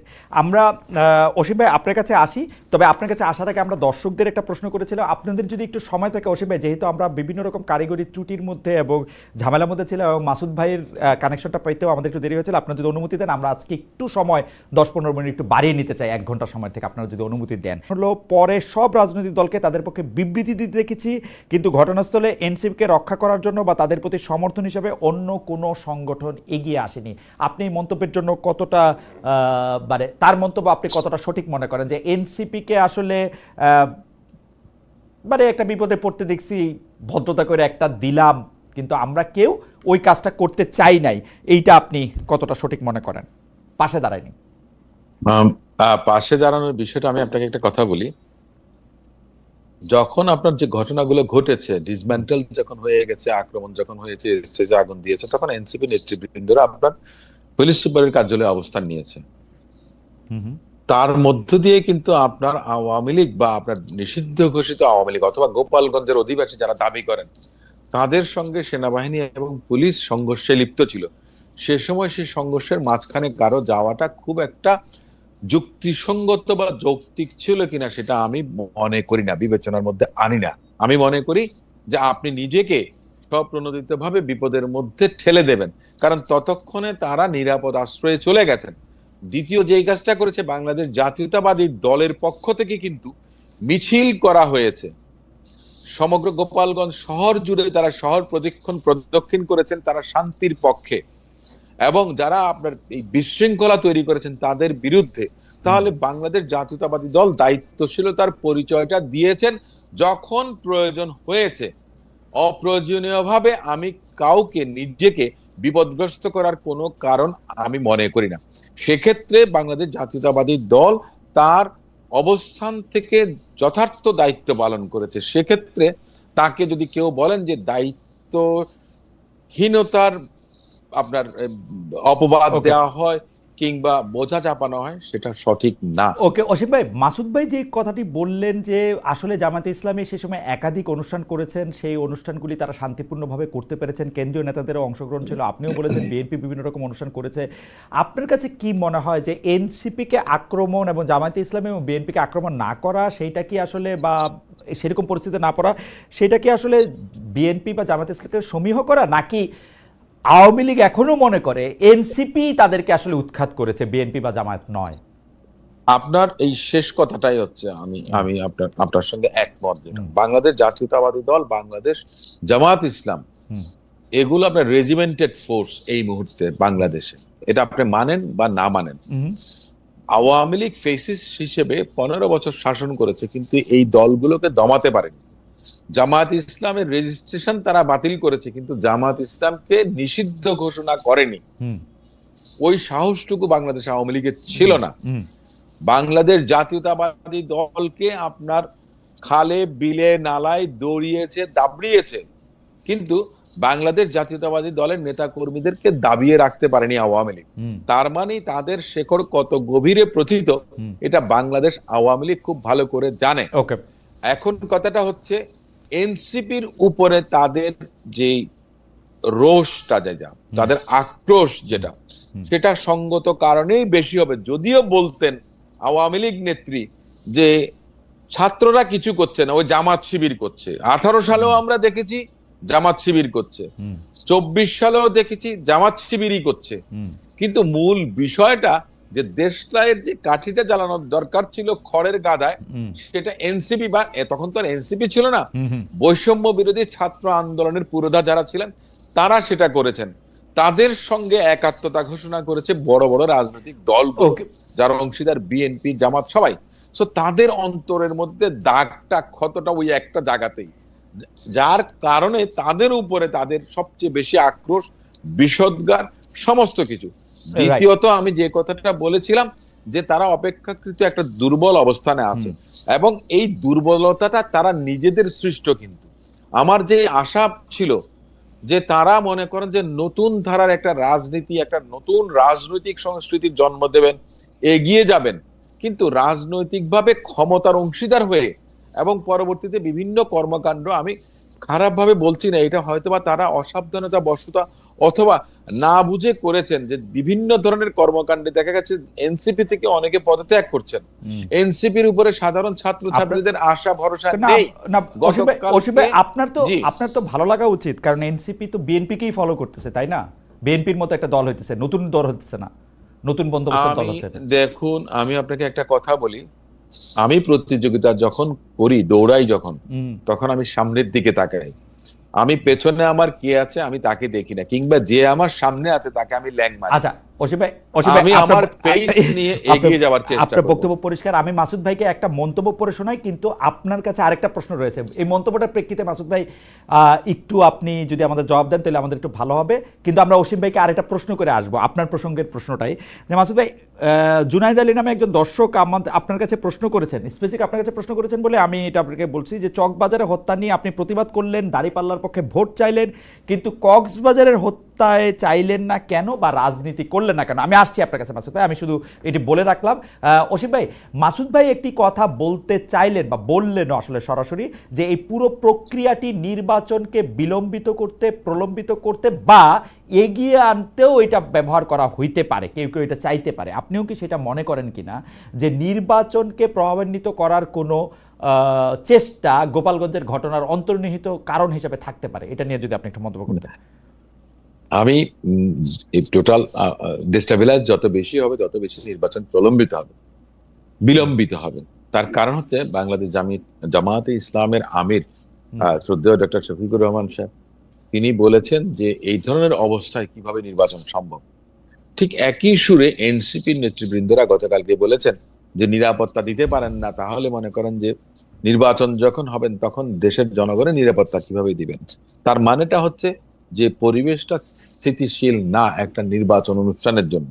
তার মানেটা হচ্ছে যে নির্বাচনটাকে বিলম্বিত করার জন্য, নির্বাচনটাকে এগিয়ে আনার জন্য যেটা বিষয়, সেটা হচ্ছে যে মাননীয় প্রধান উপদেষ্টা, যিনি সর্বজন শ্রদ্ধেয়, তিনি এখন আমার মনে হয় রিয়েলাইজ করছেন যে যত তাড়াতাড়ি সম্ভব নির্বাচনটা দিয়ে আমি বিদায় হয়ে যাই।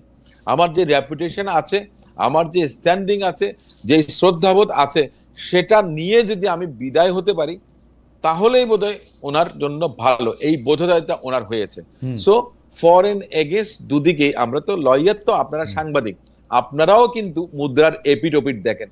আমরাও, আমি একজন আইনজীবী হিসেবে তাই মনে করি যে এগিয়ে আনারও বিষয় থাকতে পারে, পিছিয়ে দেবারও বিষয় থাকতে পারে, কিন্তু এই এগিয়ে আনার প্রশ্নে এনসিপি কি আপনার কোনো কর্মকাণ্ড করবে বা অন্যরা তা করবে? এমনকি দেখেন পতিত যে আওয়ামী লীগ, তারাও কি চাইবেন যে তাদেরকে বাদ দিয়ে এদেশে নির্বাচন হয়ে যাবে?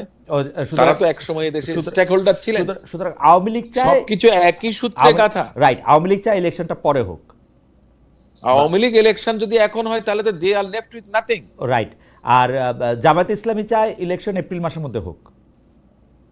জামাত ইসলাম এপ্রিল মাসে হোক কিংবা আরো পরে হোক সেটা আমি ঠিক বুঝি না, কিন্তু কথাটা হচ্ছে বিএনপি চায় ইলেকশন ফেব্রুয়ারিতে হোক। বিএনপি তো ডিসেম্বরেও নির্বাচন চায়, এখনো চায়। মাননীয় প্রধান উপদেষ্টা বলেছেন ডিসেম্বরের মধ্যে নির্বাচন অনুষ্ঠিত করার জন্য। এনসিপি কি চায়? এনসিপি ইলেকশনটা ফেব্রুয়ারিতে চায়, যত সময় চায়। কি মনে হয় আপনার কাছে? না, ওনারা নির্বাচনটা চান কি চান না আমি তো ঠিক সেটা বুঝতে পারছি না। কারণ এনসিপির চাওয়াটা তারা বলছেন যে সংস্কার না হলে হবে না, পিআর পদ্ধতি যদি চালু না হয় তাহলে হবে না নির্বাচন, সংস্কার শেষ না হলে নির্বাচন হবে না।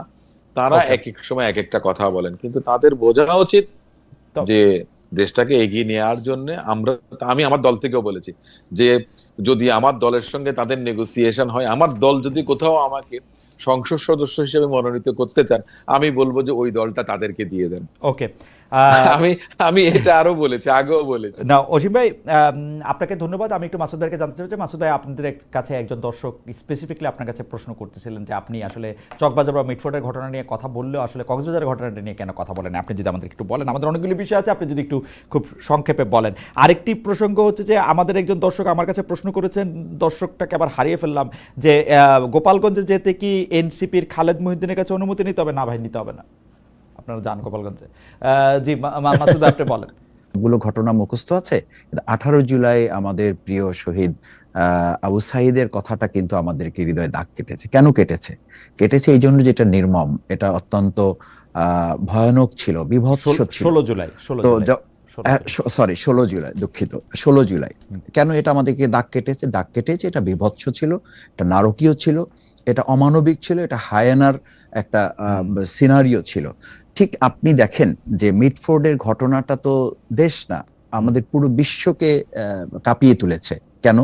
তিনটা জিনিস আছে। একটা হচ্ছে একটা মানে লাশের উপরে নৃত্য করার দৃষ্টান্ত আমাদের 2006, সেখানে 28 অক্টোবর ছিল।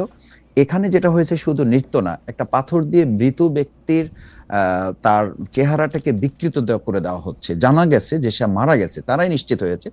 এরকম একটা বিষয় নিয়ে তো শুধু আমরা না, সবাই কথা বলেছে, গোটা বিশ্ব কথা বলেছে।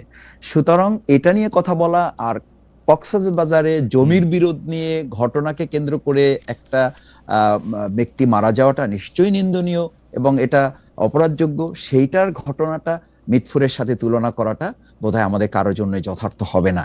সেই জন্য বলছি যে মিটফোর্ডের ঘটনাটা আমাদেরকে বিবেকবান প্রত্যেক নাগরিককে, কেউ এটা আমি বলেছি আমার এক বক্তব্যে যে 5 সেকেন্ডের বা 10 সেকেন্ডের ভিডিওটা পুরোটা কেউ শেষ করে দেখতে পেরেছে বলে আমার মনে হয় না, বা যে দেখতে পেরেছে সে 1-2 রাত ঘুমাতে পেরেছে কিনা আমি নিশ্চিত নই।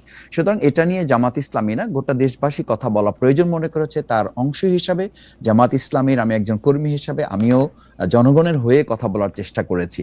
দ্বিতীয় হচ্ছে যে এরকম ঘটনাকে কেন্দ্র করে কথা বলাটাই তো আমাদের দায়িত্ব, যাতে এই নৃশংস হত্যাকাণ্ড আর ভবিষ্যতে কেউ ঘটাতে না পারে। চাঁদার মতো বিষয়কে কেন্দ্র করে, তারপরে দখলদারিত্বের মতো ঘটনাকে কেন্দ্র করে তার সন্তান বলেছে যে আমি বাবাকে জিজ্ঞেস করতাম তোমার টেনশন কিসের, বলছে আমাকে মাসে 2 লক্ষ টাকা করে আমার কাছ থেকে চাওয়া হচ্ছে, না হলে আমার ব্যবসা বন্ধ করে দিতে হচ্ছে, দোয়া করো আমার জন্য। তো এই জায়গাটা আমাদের কাছে খুব স্পর্শকাতর মনে হয়েছে এবং বিশ্ববাসী বা আমার প্রিয় দেশবাসীর কাছে স্পর্শকাতর মনে হয়েছে। সেই জায়গাটা তো সরকারও বলেছে যে এটা বিশেষ ট্রাইব্যুনাল নিয়ে তারা বিচারের উদ্যোগ গ্রহণ করেছে, খুব স্বাভাবিক না এটা? কিন্তু মাসুদ ভাই, একটা ছোট্ট বিষয়, এইটা আপনি সবচেয়ে ভালো বলতে পারবেন, যে সেইটা হচ্ছে যে পুরান ঢাকায় বা মিডফোর্ডে যে নারকীয় পৈশাচিক ঘটনা ঘটেছে, যেটা আমাদের অনেককে স্তব্ধ করে দিচ্ছে, সেই ঘটনাটার ক্ষেত্রে আসলে কোনো চাঁদাবাজির প্রসঙ্গ ছিল না। আমরা এখন যদ্দূর যেটা আনফোল্ড করতেছে, এটা বিএনপির 2টা গ্রুপের মধ্যে বা 2টা জনের মধ্যে বা 2টা দলের মধ্যে, উপদলের মধ্যে একটা আভ্যন্তরীণ গণ্ডগোল ছিল।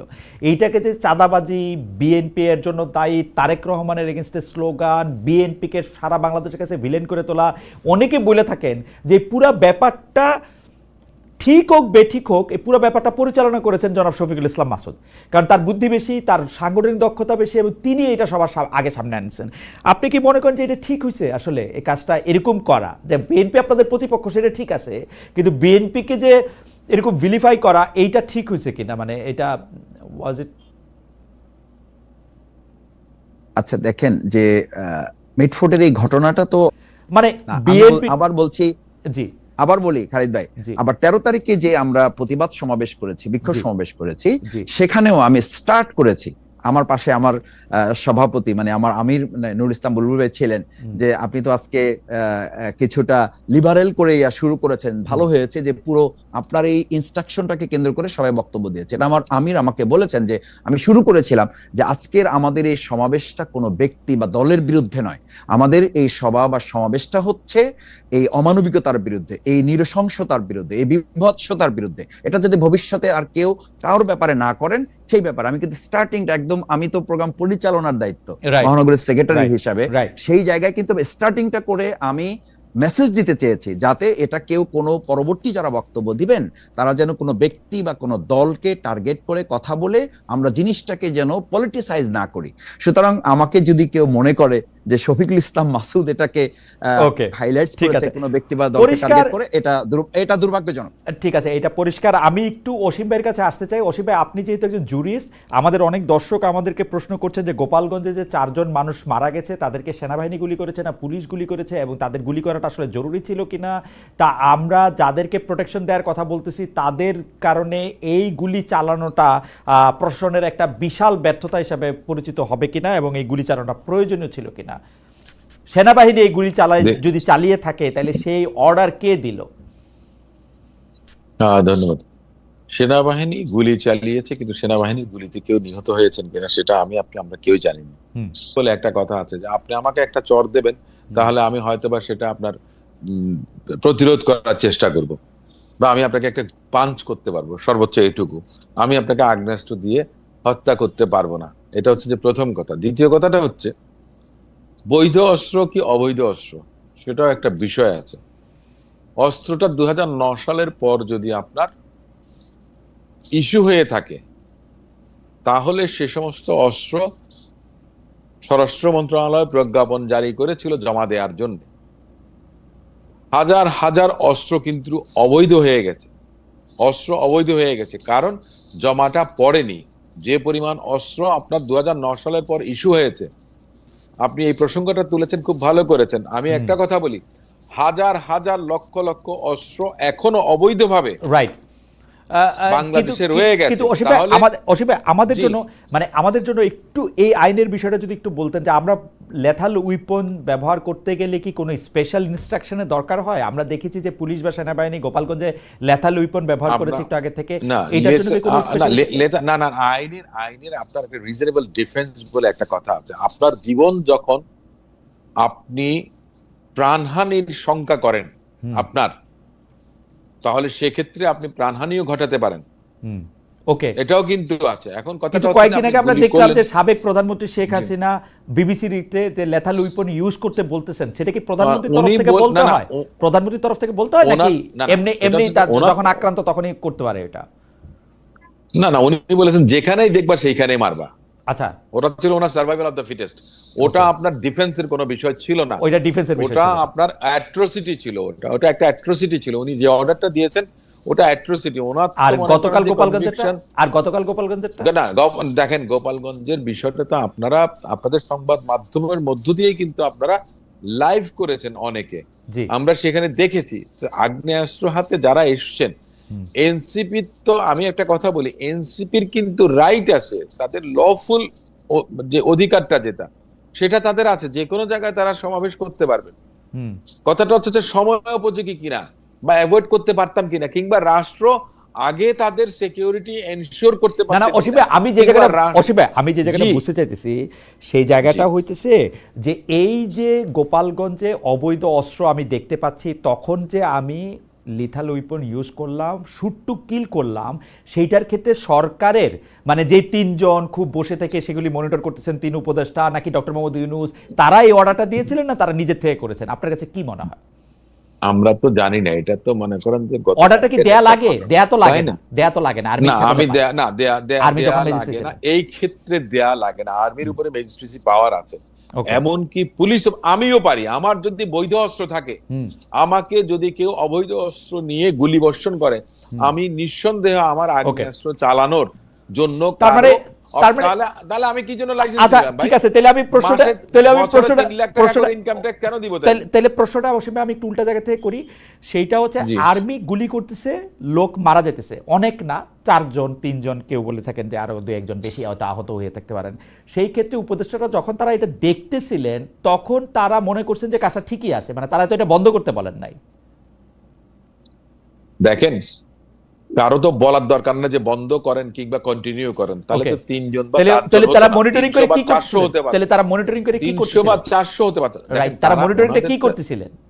ওনাদের একটা দায়বদ্ধতা আমি যতটুকু বুঝি সেটা হচ্ছে যে ওনাদের লোকজনদেরকে, এখন অনেকে ট্রল করেন কি শাপলা না এপিসি, কিন্তু মানে শাপলা না ট্যাঙ্ক না, কিন্তু অসীম ভাই, আমি ফৌজদারি কার্যবিধি, অসীম ভাই আমি ফৌজদারি কার্যবিধি যতটুকু, আপনি তো ম্যাজিস্ট্রেট ছিলেন, আমি ফৌজদারি কার্যবিধি যতটুকু বুঝি, আমি যদি ফৌজদারি কার্যবিধি যতটুকু বুঝি, মাঠে যেটা হইতেছে সেইটা একজন স্বরাষ্ট্র উপদেষ্টা তার আরো 2 জন উপদেষ্টা নিয়ে মনিটর করবেন, দ্যাট অ্যালার্মস এ বেল, সাংঘাতিক রকমের ঘন্টা। কিন্তু আপনি কিন্তু কোর্টে এইটাকে আপনি মানে পার করতে পারবেন না, কিন্তু যদি বাংলাদেশে কোনোদিন ন্যায় বিচার হয় আপনি এটা করতে পারেন না। এবং এটা আপনি নাম দিতে পারেন না যে আপনি মনিটর করতেছেন, আপনি খোঁজ রাখতে পারেন, আপনি নাম দিতে পারেন না। আপনি একজন প্রথিতযশা ফৌজদারি লয়ার, আপনি জানেন যে তাহলে এটারে কি মিন হয় সেটা তো আপনি বুঝতে পারতেছেন। মানে আমি কি এটা ভিডিও গেম দেখতেছি? আমি এখানে বৈশা ওরে কোমুক গুলি কর অথবা গুলি করিস না। না এখন দেখেন, ক্যান দে ডু দ্যাট? মানে আপনি আমারে বলেন, ক্যান দে ডু দ্যাট? না, এই বিষয়টা আমি আসলে মনে করেন যে আমার মন্তব্য করার খুব একটা বেশি কিছু নাই। এটা মানে কিভাবে আমি বলবো, আমি আসলে আমার নিজের আমি একটু মাসুদ ভাইয়ের কাছে যাই। মাসুদ ভাই, আপনার কাছে কি মনে হয় এটা কি হয়? মানে ফৌজদারি কার্যবিধি অনুসারে পুলিশ প্রশাসন ম্যাজিস্ট্রেট এদের কি স্পেসিফিক দায়িত্ব এই কারণে দেওয়া হয় যে ওই মুহূর্তের আইন শৃঙ্খলা পরিস্থিতি যেটা যেরকমই হোক তারা সিদ্ধান্ত নেবে, তারা এটার মধ্যে এটা করবে। এইটার ক্ষেত্রে 3 জন এখানে বৈশা অনেকগুলি স্ক্রিন দিয়ে 3 জন উপদেষ্টা, স্বরাষ্ট্র উপদেষ্টা সহ এটা দেখতেছেন, এটা যদি লট পয়েন্ট আপনি কোশ্চেন করেন কোর্টে, তাহলে এটার অবস্থাটা কি হবে? আপনি কোনোভাবে এটা জাস্টিফাই করতে পারবেন? মাসুদ ভাই, আপনি যদি একটু আমাদেরকে আলো দেখাইতেন। আলো হচ্ছে এখানে যে এটা অত্যন্ত দুর্ভাগ্যজনক, যেখানে আমি দেখতে পাচ্ছি যে আমার মাঠে যারা ক্রিমিনালস তারা আগ্নেয়াস্ত্র ব্যবহার করছে এবং সেটা একদম সাধারণ নাগরিকের উপরে তারা প্রয়োগ করছে। খুব স্বাভাবিক যে মানে আইনের তো আইন কিসের জন্য? আইন তো জনগণের জন্য, মানুষের জন্য তো আইন। আইনের জন্য তো মানুষ না, এই কথাটা তো আইনে বলা আছে বা আইনের একটা আমরা এসে বলে থাকি আর কি। তো যখন আমার নাগরিক বাঁচবে না, নাগরিক নিরাপদ থাকবে না, তখন আমার এই রুলস মানতে গিয়ে আমি ওই একটা উদাহরণ মাঝে মধ্যে বলি যে মানে প্রেসিডেন্ট যাবে হরিণ শিকারে, তো উজিরকে বলা আছে যে তোমার এই কাজগুলো করতে হবে। জোটবদ্ধ ছিলেন আপনারা, বহুবার জামাতের সাথে আপনারা ছিলেন, এইবার আপনারা এই ঘোষণা দিচ্ছেন জামায়াতের সঙ্গে কোনো জোট হবে না, এনসিপির জন্য দরজা খোলা। আপনারা কি রাজনৈতিকভাবে জামায়াত থেকে এনসিপির সঙ্গে কাছাকাছি বেশি, নাকি এনসিপিকে আপনার কথায় বা আপনাদের দলের নেতাদের কথা, আপনার উপর আমি ইয়া চাপাতে চাই না যে এনসিপি যেহেতু একটু একটু একটু একটু একটু বয়স কম, তাদেরকে বেশি কন্ট্রোল করা যাবে এবং জামায়াতকে কন্ট্রোল করা যায় না, সেজন্য জামায়াতের জন্য দরজা বন্ধ রাখছেন, ওদের জন্য দরজা খোলা রাখছেন, ব্যাপারটা কি এরকম কিনা অসীম ভাই? না, রাজনীতিতে কেউ কাউকে কন্ট্রোল করুক এটা আমি কখনো চাই না, কিংবা বাংলাদেশ জাতীয়তাবাদী দল মনে করেন। 1991 সালে বাংলাদেশ জাতীয়তাবাদী দলের সঙ্গে জামাতের আপনার জোট গঠন না হলেও দৃশ্যমান একটা অ্যালায়েন্স ছিল।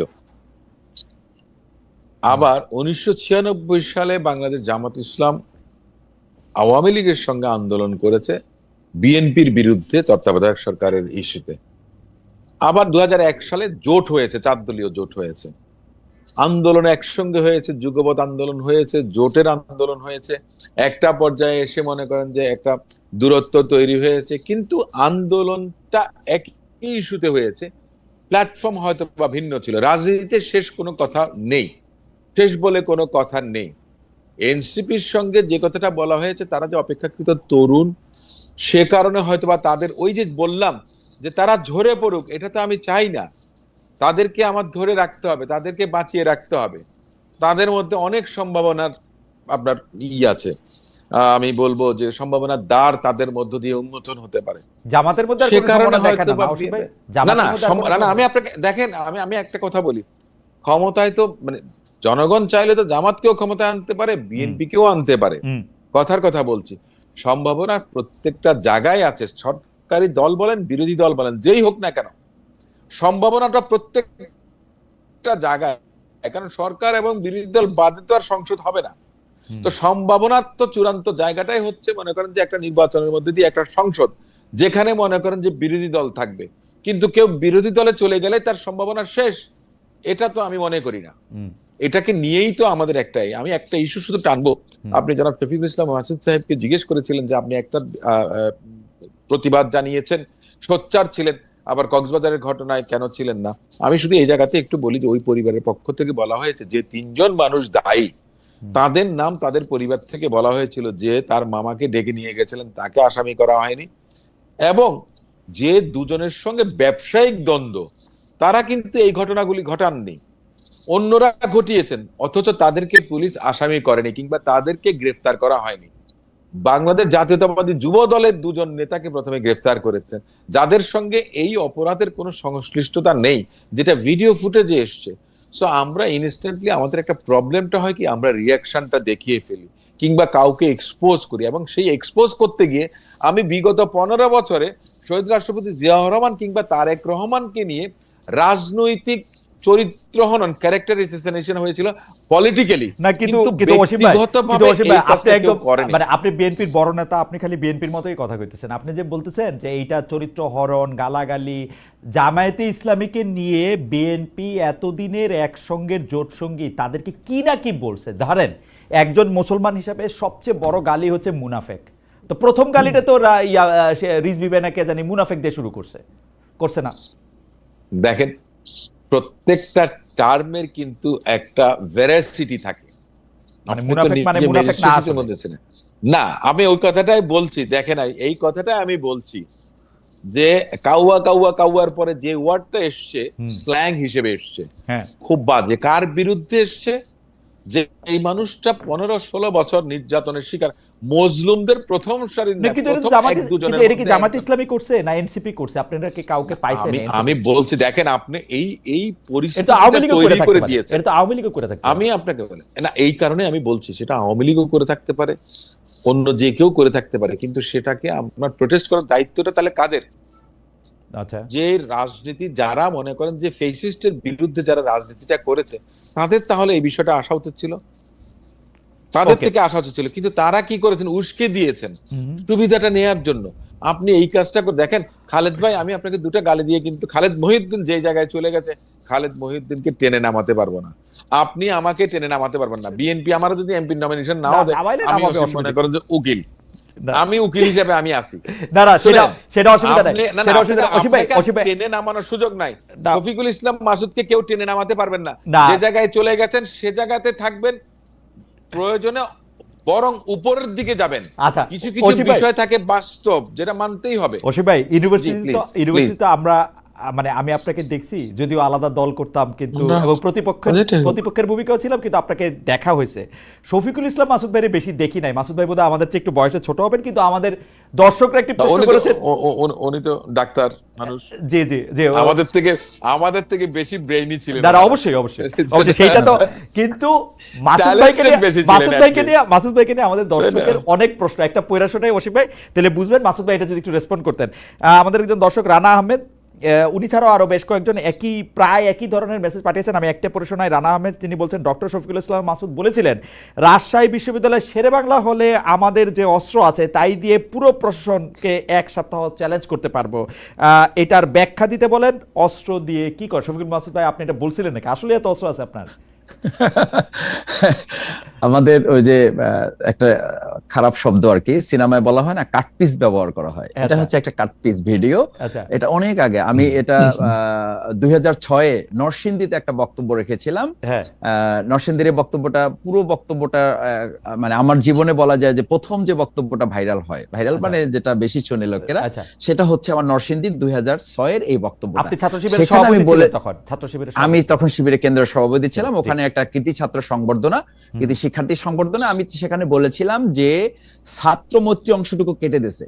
অর্থাৎ ছাত্রমৈত্রী বলেছিল যে আমাদের শুধু শেরেবাংলা হলে যে অস্ত্র আছে এটা দিয়ে পুরো রাজশাহী মহানগরীকে আমরা কন্ট্রোল করতে পারবো। এই মৈত্রীটুকু কেটে দিয়ে বাকিটুকু কাটপিস হিসাবে লাগিয়ে দিয়েছে। তো রাইট, তো এইটা আমি যিনি পোস্ট করেছেন আমি তাকে বলবো যে আমার নরসিংদীর সেই ফুল ভিডিওটা সার্চ দিলে এটা পাবেন এবং সেখানে শুনে নেবেন।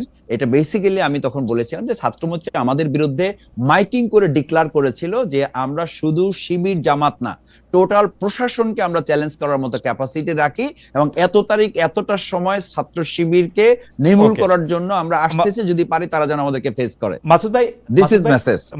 মাসুদ ভাই, আপনার জন্য শেষ প্রসঙ্গ, সেইটা আমি একটু অসীম ভাইকেও একটু জানতে চাইবো। সেটা হচ্ছে ঢাকায় আন্তর্জাতিক জাতিসংঘের মানবাধিকার কার্যকলাপের মানে কার্যালয়ের বিষয়টি অনেকখানি এগিয়ে গেছে, কিন্তু এর প্রতিবাদ করছে ইসলামী আন্দোলন ও হেফাজত ইসলামী। আমরা যেটা দেখতে পাচ্ছি আর কি প্রতিবাদটা। আপনাদের সঙ্গে কিন্তু আসলে পাশ্চাত্য দুনিয়ার বা জাতিসংঘের যারা মানবাধিকার কর্মী আছে তাদের ভালো উঠাবসা আছে। তারা বাংলাদেশে এলেই, এই 15 বছর আপনারা কোনো রাষ্ট্র ক্ষমতায় ছিলেন না, বরং কিন্তু তারা আপনাদের সাথে নিয়মিত যোগাযোগ রেখেছেন। যখন যুক্তরাষ্ট্রের কূটনীতিকদের সঙ্গে আপনারা বসেন, তখন আপনারা কিন্তু গাজা সংকটের কথা, ইসরায়েলের বিভিন্ন নিপীড়নের কথা আপনারা তুলে ধরেন সবসময়, আমি এটা খেয়াল করি। তো তো তো আমাদের প্রশ্ন হচ্ছে যে আপনাদের আমির গতকাল দলীয় প্রতিনিধি নিয়ে চীন সফর করে দেশে ফিরেছেন, সেখানে উইঘুর মুসলিমদের নিয়ে আপনারা কোনো কথা বলেছেন কিনা, এটা এক। আর দুই হচ্ছে এই যে জাতিসংঘের যে মানবাধিকার কার্যালয় করার বিষয়টা নিয়ে আপনারা যে প্রতিবাদ করছেন, সেটা কেন করছেন আসলে? আর যদি আপনি এক লাইন বলতে চান সেটাতে আপনি বলতে পারেন, বিএনপি যে আপনাদেরকে আর জোটে সঙ্গী রাখতে চায় না, এতে আপনারা খুব দুঃখী কিনা, কষ্ট পেয়েছেন কিনা? প্রথম কথা হচ্ছে যে জামাত ইসলামী তো এখনো পর্যন্ত কারো কাছে কোনো অ্যাপ্লিকেশন করেছে বলে আমার জানা নাই যে আমরা আপনাদের সাথে জোটে যেতে চাই, না হলে তো আমাদের অস্তিত্ব বিলীন প্রায়। আমি ঠিক জামাতের কেন্দ্রের সেন্ট্রাল ওয়ার্কিং কমিটিতে আছি, মহানগরীর সেক্রেটারি হিসেবে আছি, একজন ক্ষুদ্র কর্মী হিসেবে আমার জানা নেই যে এরকম কোথাও কোনো অ্যাপ্লিকেশন বা আবদার আমরা করেছি। সুতরাং রিজেক্ট করার তো প্রশ্ন আসবে তখন যখন আপনি আবদার করবেন। আমরা এরকম আবদার এমনি মানে আপনারা কষ্ট পাইছেন কিনা? না মানে নাকি খুশি হয়েছেন? না খুশি হয়েছেন এটাও বলেন যে বিএনপি কেসে আমরা খুশি হয়েছি। খালেদা, কেউ যখন বলে যে মানে আমার বউ তালাক হয় নাই, তার মানে কি? তার মানে হলো বিয়ে হয়েছে আর কি। তো আপনি আমাকে যখন বলেন যে আপনি আমাকে নেবেন না, তার মানে বুঝায় না যে আমি কোথাও একটা আবদার, এরকম কোন আবদার করে নাই জামাত ইসলামী, আর কোন আবদার করে নাই। সুতরাং এইটা একটা মানে এটা একটা অহেতুক বক্তব্যই বলবো আমি। উনি অত্যন্ত সিনিয়র লিডার। আমি আপনাকে বলি যে আমি ওনার কাছাকাছি একজন নেতাকে কটকশোর মানে অফ দ্য রেকর্ড আমি ওনাকে জিজ্ঞেস করেছিলাম যে উনি এই প্রসঙ্গটা না আনলে ভালো হতো না।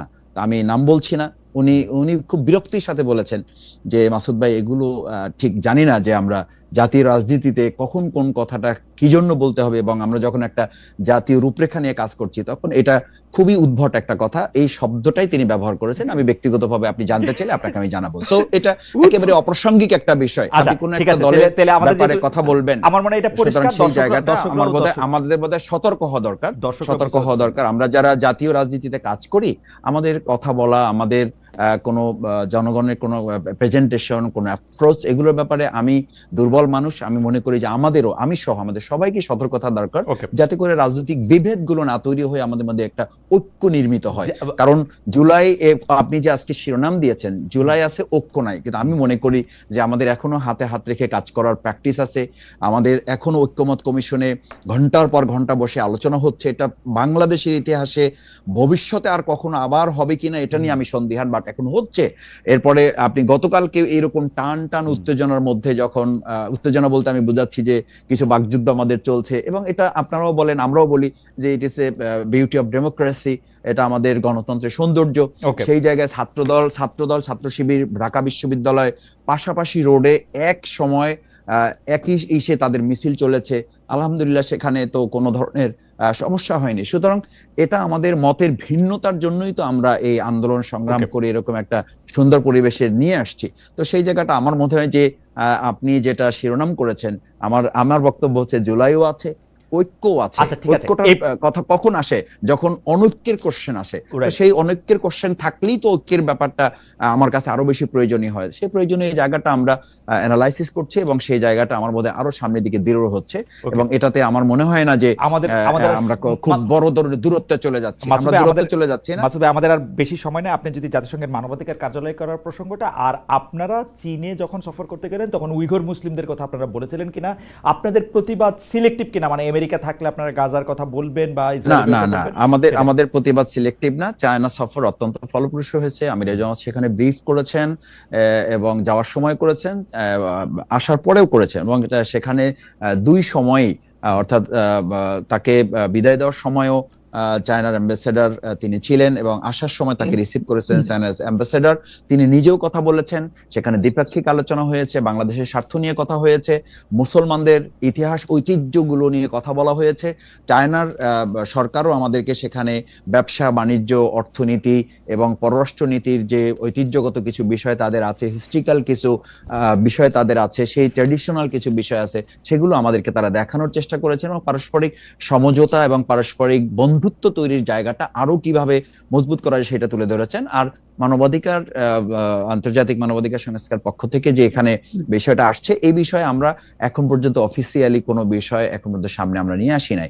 এটা আমরা আরো অবজার্ভ করছি, আমাদের নেতৃবৃন্দ এ ব্যাপারে কথা বলবেন, এবং আমরা আরো বিষয়টা পর্যবেক্ষণ করে সামনের দিকে আমরা এ ব্যাপারে কথা বলবো। আর জাতিসংঘের কার্যালয়, বাংলাদেশে মানবাধিকার কার্যালয়, হ্যাঁ, এটা বললাম যে এটা আমরা আরো পর্যবেক্ষণ করছি, এবং এ ব্যাপারে কেন্দ্রীয় নেতৃবৃন্দ কথা বলবেন। আমরা এই ব্যাপারে এখনো পর্যন্ত অফিসিয়ালি কোনো বক্তব্য দেইনি। সরকারের সাথে আপনাদের, মানে আপনারা আন্দোলন প্রতিবাদের কথাটা আসছিলেন, আমি যেটি প্রশ্নটি করতে চেয়েছিলাম সেটা হচ্ছে সরকারের সাথে আপনারা এই বিষয়ে কোনো কথা বলছেন কিনা, বা চাপ দিবেন কিনা, প্রেসার গ্রুপ হিসেবে কাজ করবেন কিনা যাতে না হয়।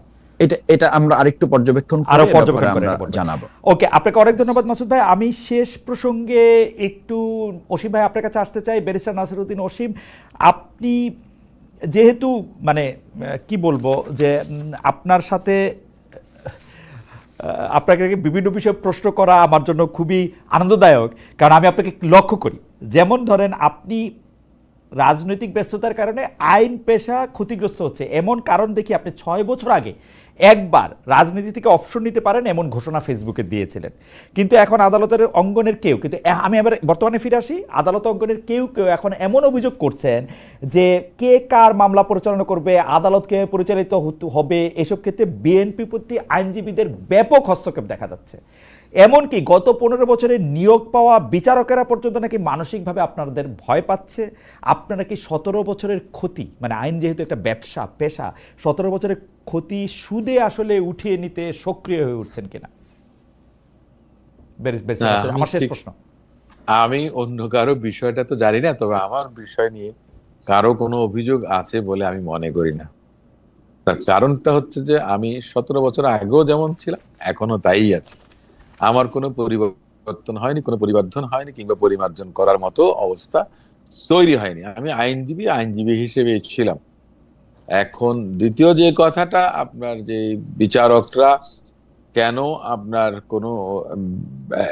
কোনো ধরনের আপনার হয়রানি কিংবা কোনো কিছু মনে করছেন বা আতঙ্কে থাকছেন, সেটা কি আইনজীবীদের জন্য থাকছেন না সরকারের ভূমিকা? মানে আমি আপনাকে কোট করে বলি, এবি পার্টির সেক্রেটারি জেনারেল ব্যারিস্টার ফুয়াদ আমার অনুষ্ঠানে এসেছিলেন।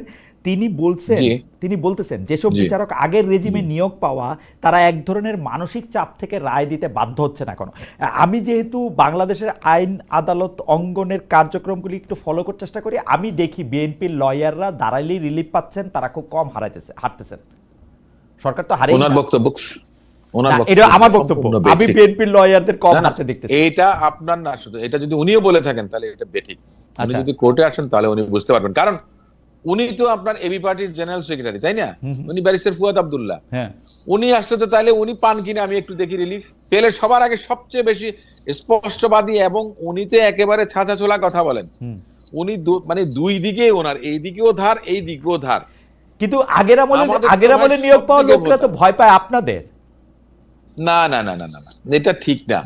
কারণ সম্পূর্ণ আমার কাছে এটা ভুল। এটা আগের আমলের নিয়োগ পাওয়াদের ভুল বা ভয় পাওয়ার বিষয়টা, সেটা তাদের নৈতিক অবস্থানের কারণে, ওটা ভিন্ন বিষয়। ওটা আদালত এবং বিচারপতিদের নিয়ে আমি কোনো মন্তব্য করতে চাই না। আপনারা ওখানে এলেই কিন্তু প্রত্যক্ষভাবে, আমি একজন বিচারক যখন বলেছিলেন যে তিনি শুনতে পারবেন না, তখন আমি বলেছিলাম যে আমি এখন বেরোবো, সাংবাদিকরা আছেন, ওনারা আমাকে জিজ্ঞেস করবেন যে এখনো কি তাহলে আগের অফিস থেকে নির্দেশনা আসে। আমার সেই সৎসাহস ছিল, আমি সেটা করেছিলাম। উনিও সেটা রিয়েলাইজ করেছিলেন, তিনি ম্যাটারটা শুনেছেন অন মেরিট। না আচ্ছা অসীম ভাই, এখন যে আগে যেরকম শুনতাম ওই কোর্ট হচ্ছে তাপসের কোর্ট, ওই কোর্ট হচ্ছে তাপসের ভাবির কোর্ট, এগুলি এখন আর নাই। আমি মোটেও মনে করি না, কারণ আমি আপনার প্র্যাকটিস করি, রেগুলার প্র্যাকটিস করি। আমার কাছে মনে হয় না, আমি যে কোনো আমাকে আগে তো আমাদের ক্লায়েন্টরা বলতো যে স্যার কোন কোর্টে দেবেন বা কি করবেন, বা জুনিয়ররা জিজ্ঞেস করতেন। আমি বলছি যেখানে ইচ্ছা দাও। ওকে ঠিক আছে, this is a uniform, this is unified. Asim ভাই আপনাকে অনেক ধন্যবাদ। আমি মাসুদ ভাইয়ের কাছ থেকে 30 সেকেন্ডে জানতে চাইবো যে মাসুদ ভাই, বিচার বিভাগকে আপনি স্বাধীন দেখেন কিনা? মানে আমাদের সর্বশেষ আশ্রয়স্থল তো বিচার বিভাগ। আওয়ামী লীগ আমলে যে কয়টা প্রতিষ্ঠান সবচেয়ে বেশি ক্ষতিগ্রস্ত হয়েছে, সব প্রতিষ্ঠান ধ্বংস হয়েছে, সবচেয়ে বেশি যে ক্ষতিগ্রস্ত হয়েছে সেটাকে আমি বিচার বিভাগ মনে করি। প্রশাসন এবং পুলিশও ক্ষতিগ্রস্ত হয়েছে, নির্বাচন কমিশন সহ অন্যান্য প্রতিষ্ঠানও আসলে কম বেশি ক্ষতিগ্রস্ত হয়েছে, কিন্তু বিচার বিভাগ সবচেয়ে বেশি ক্ষতিগ্রস্ত হয়েছে। এটা হচ্ছে আমার মতামত। এইটা থেকে ব্যাপারটা উদ্ধার হয়েছে কিনা আপনি কি দেখেন? নাকি বিচার বিভাগ খালি জামায়াতের কথা শুনে? 17 বছরে যেভাবে দেশ ধ্বংস করা হয়েছে, বিশেষ করে ইনস্টিটিউশনগুলো একেবারে ধ্বংসের দ্বার প্রান্তে পৌঁছে দেওয়া হয়েছিল, যেটা এখন আনিসুল হক তিনি নিজেও এগুলো স্বীকৃতি দিচ্ছেন। তো সেই জায়গায় আমি মনে করি যে পরিমাণে এটাকে দলীয়করণ করে একটা জায়গায় নিয়ে যাওয়া হয়েছে, আপনি তো নিশ্চয়ই আপনি খেয়াল করছেন আমার মতো একজন নাগরিক হিসাবে এবং আমার চেয়ে আরো বিজ্ঞ নাগরিক হিসাবে, যে সেখানে পর্যায়ক্রমে যখন সরকার বা যারা এখন ওখানে আছেন দেখছেন যে এরকম বিচারের ক্ষেত্রে নিরপেক্ষতা ভঙ্গ করছেন বা তারা তাদের নিরপেক্ষতা বজায় রাখতে পারছেন না, তাদেরকে মাঝে মধ্যেই বরখাস্ত করা হচ্ছে বা সরিয়ে দেওয়া হচ্ছে। সুতরাং আমার মনে হয় যে ন্যায় বিচারের একটা ধারা তৈরি হয়েছে, সেই ধারাটা পরিপূর্ণ করার জন্য হয়তো আরো কিছু সময় দিতে হবে। কিন্তু মাসুদ, আমার একটা অনুরোধ থাকবে, আপনি বিষয়টি আরো ভালো করে খেয়াল করবেন, কারণ আমি জেনে বলছি যে কোনো একটি মামলা, তার বিরুদ্ধে মামলাটি করা হয়েছিল যে দোষর হিসাবে, স্বৈরাচারের বা ফ্যাসিস্টদের দোষর হিসেবে। পরে তার বিরুদ্ধে যথেষ্ট পরিমাণে কেস পাওয়া যায় নাই বলে তাকে যখন জামিন দেওয়া হয়েছে, বিচারক ভয়ে তার বিরুদ্ধে আবার আরেকটি মামলা এন্টারটেইন করতেছেন। জিজ্ঞেস করলে জানা হইতেছে যে ভাই, উনারা যদি এখন চলে যায়, উনারা যেহেতু বিখ্যাত ব্যক্তি, তো আমাদের উপরে ঝামেলা আসবে, সেজন্য আমরা চাই না যে ওনারা বাইর হোক। সিরিয়াসলি, আমি নাম ঠিকানা কিছুই বললাম না, কিন্তু এরকম হইতেছে। আপনি একটু খোঁজ নিলে আপনি জানবেন। আমরা এরকম খোঁজগুলো আমরা জেনেছি, সে কারণে আমি বলেছি যে 3টা জিনিস আমরা বলেছি। মামলা বাণিজ্য করা, এটা যেন কোনোভাবেই না হয়। আমরা প্রশাসনকে, সরকারকে অনুরোধ করেছি, তাদের সাথে আমাদের যতবার ভিজিট হয়েছে আমাদের নেতৃবৃন্দ কথা বলেছেন। 2 নম্বর বলেছি যে অহেতুক কেউ মামলায় হয়রানির শিকার না হয়। 3, মামলাকে কেন্দ্র করে যেন কোনো ব্যক্তির কাছ থেকে অর্থনৈতিকভাবে সুবিধা পাওয়ার সুযোগকে তৈরি করতে না পারে সেই ব্যাপারে প্রশাসন এবং জুডিশিয়ারিতে যারা মাসুদ ভাই আপনাকে অনেক ধন্যবাদ, নিরপেক্ষতা বজায় রাখবেন। মাসুদ ভাই আপনাকে অনেক ধন্যবাদ। অসীম ভাই একটু গলা খাকারে দিয়েছেন, অসীম ভাই কি একটা লাস্ট বাক্য বলবেন, মানে যেহেতু মাসুদ ভাইকে দিয়ে শুরু করেছিলাম। না, মাসুদ ভাই যে কথাটা বলেছেন, যেটা ঘটার সেটা কিন্তু ঘটে গেছে, যা নেওয়ার লেনদেন সব শেষ হয়ে গেছে, মামলা বৈষম্য বিরোধী যা হওয়ার হয়ে গেছে। আপনি তো আবার একটা নতুন দিগন্ত উন্মোচন করলেন। আমি আপনার বাস্তবতার কথা বলছি। মূল বাদী আসামি করেছে 28 জনকে, দেখা গেছে 162 জন হয়ে গেছে, কোথাও 300 জন হয়ে গেছে, 400 জন হয়ে গেছে। বিচারকরা কি এগুলো এন্টারটেইন করতেছেন? বিচারক তো ইনভেস্টিগেটিং অথরিটি না, বিচারক তো on the face of the record সে দেখবে, বিচারের ভার যখন আসবে তখন। অসীম ভাই আমি অল্প একটু, মানে আপনার তুলনায় মানে নুড়ি পাথরও না, আমি কিন্তু অল্প একটু দেখে প্রাইমা ফেসি কেস বুঝতে পারি আমি এই, এবং বিচারকরা বহুবার তদন্ত রিপোর্ট ছুঁড়ে ফেলে দিয়েছেন, স্বাধীন বিচারকেরা বহুবার। ওটা আমি তো প্রাইম অফিসে তো সে পারবেন না, চার্জশিট যখন হবেন তখন তিনি তার জুডিশিয়াল যে এক্সারসাইজ করার ক্ষমতা সেটা তিনি প্রয়োগ করবেন, কিন্তু এফআইআর দেখে on the face of the record he can't make any comment. উনি জামিন দিবেন, উনি জামিন দিতে পারেন, জামিনটা পর্যন্ত দেন না, কেসে যাওয়া তো দূরে। জামিনের মধ্যে না, জামিনটা উনি কখন দেবেন? উনি যখন এসেস করতে পারবেন যে কার কতটুকু লায়াবিলিটিস, কতটুকু রেসপন্সিবিলিটিস এবং কতটুকু সেখানে ফলসিটি আছে, কতটুকু সেখানে ট্রুথ আপনার প্রিভেল আছে সেখানে মধ্যে, তার উপরে। তো সেজন্য বলছি সেটা তো পরের কথা, কিন্তু তার আগে তো একটা লোককে, নিরীহ একটা লোককে দেখা গেছে যে আপনার জেলে থাকতে হচ্ছে, উনি চার্জশিট হবার পরে উনি পারবেন। আচ্ছা, তাই না? আমার মনে হয় যে তার আগে পারছেন না। আমার মনে হয় যে আজকের আলোচনা অনেকগুলি অ্যাবিউজ অফ প্রসেসটা আছে, এটা কিন্তু বিচারকের না, এটা হচ্ছে ইনভেস্টিগেটিং অথরিটি এবং পুলিশের দায়িত্ব। আমার মনে হয় যে অনেক, এটা পুলিশের সুপারভাইজিং অথরিটিকে এখন দিয়েছে, এখন সুপারভাইজিং অথরিটিকে অসীম ভাই যা বলে সব কথা শুনে, বা মাসুদ ভাই যা বলে সব কথা শুনে, এখন কি করবে সুপারভাইজিং? না এটা বোধ সেরকম না। আমরা তো মনে করেন, আমি তো মনে করেন যে কাউকে ফোন করার মতো সাহস নাই, কারণ আমার সে অবস্থান নাই। অবস্থান থাকলেও না, মাসুদ ভাই আছে, ঠিক আছে। আমরা আজকে যাই, আমরা তো এটা পারি না, আমরা আজকে যাই। অসীম ভাই আপনাকে অনেক ধন্যবাদ, মাসুদ ভাই আপনাকেও। আপনাদের দুজন আমাদেরকে অনেকক্ষণ সময় দিয়েছেন, আমরা আসলে নির্ধারিত সময়ের বাইরেও অনেকক্ষণ কথা বলেছি, অনেকগুলি বিষয় নিয়ে কথা বলেছি, অনেকগুলি বিষয় নিয়ে মন্তব্য এবং মানে প্রশ্ন উত্তর আমরা শুনেছি। আপনাদের অনেক ধন্যবাদ।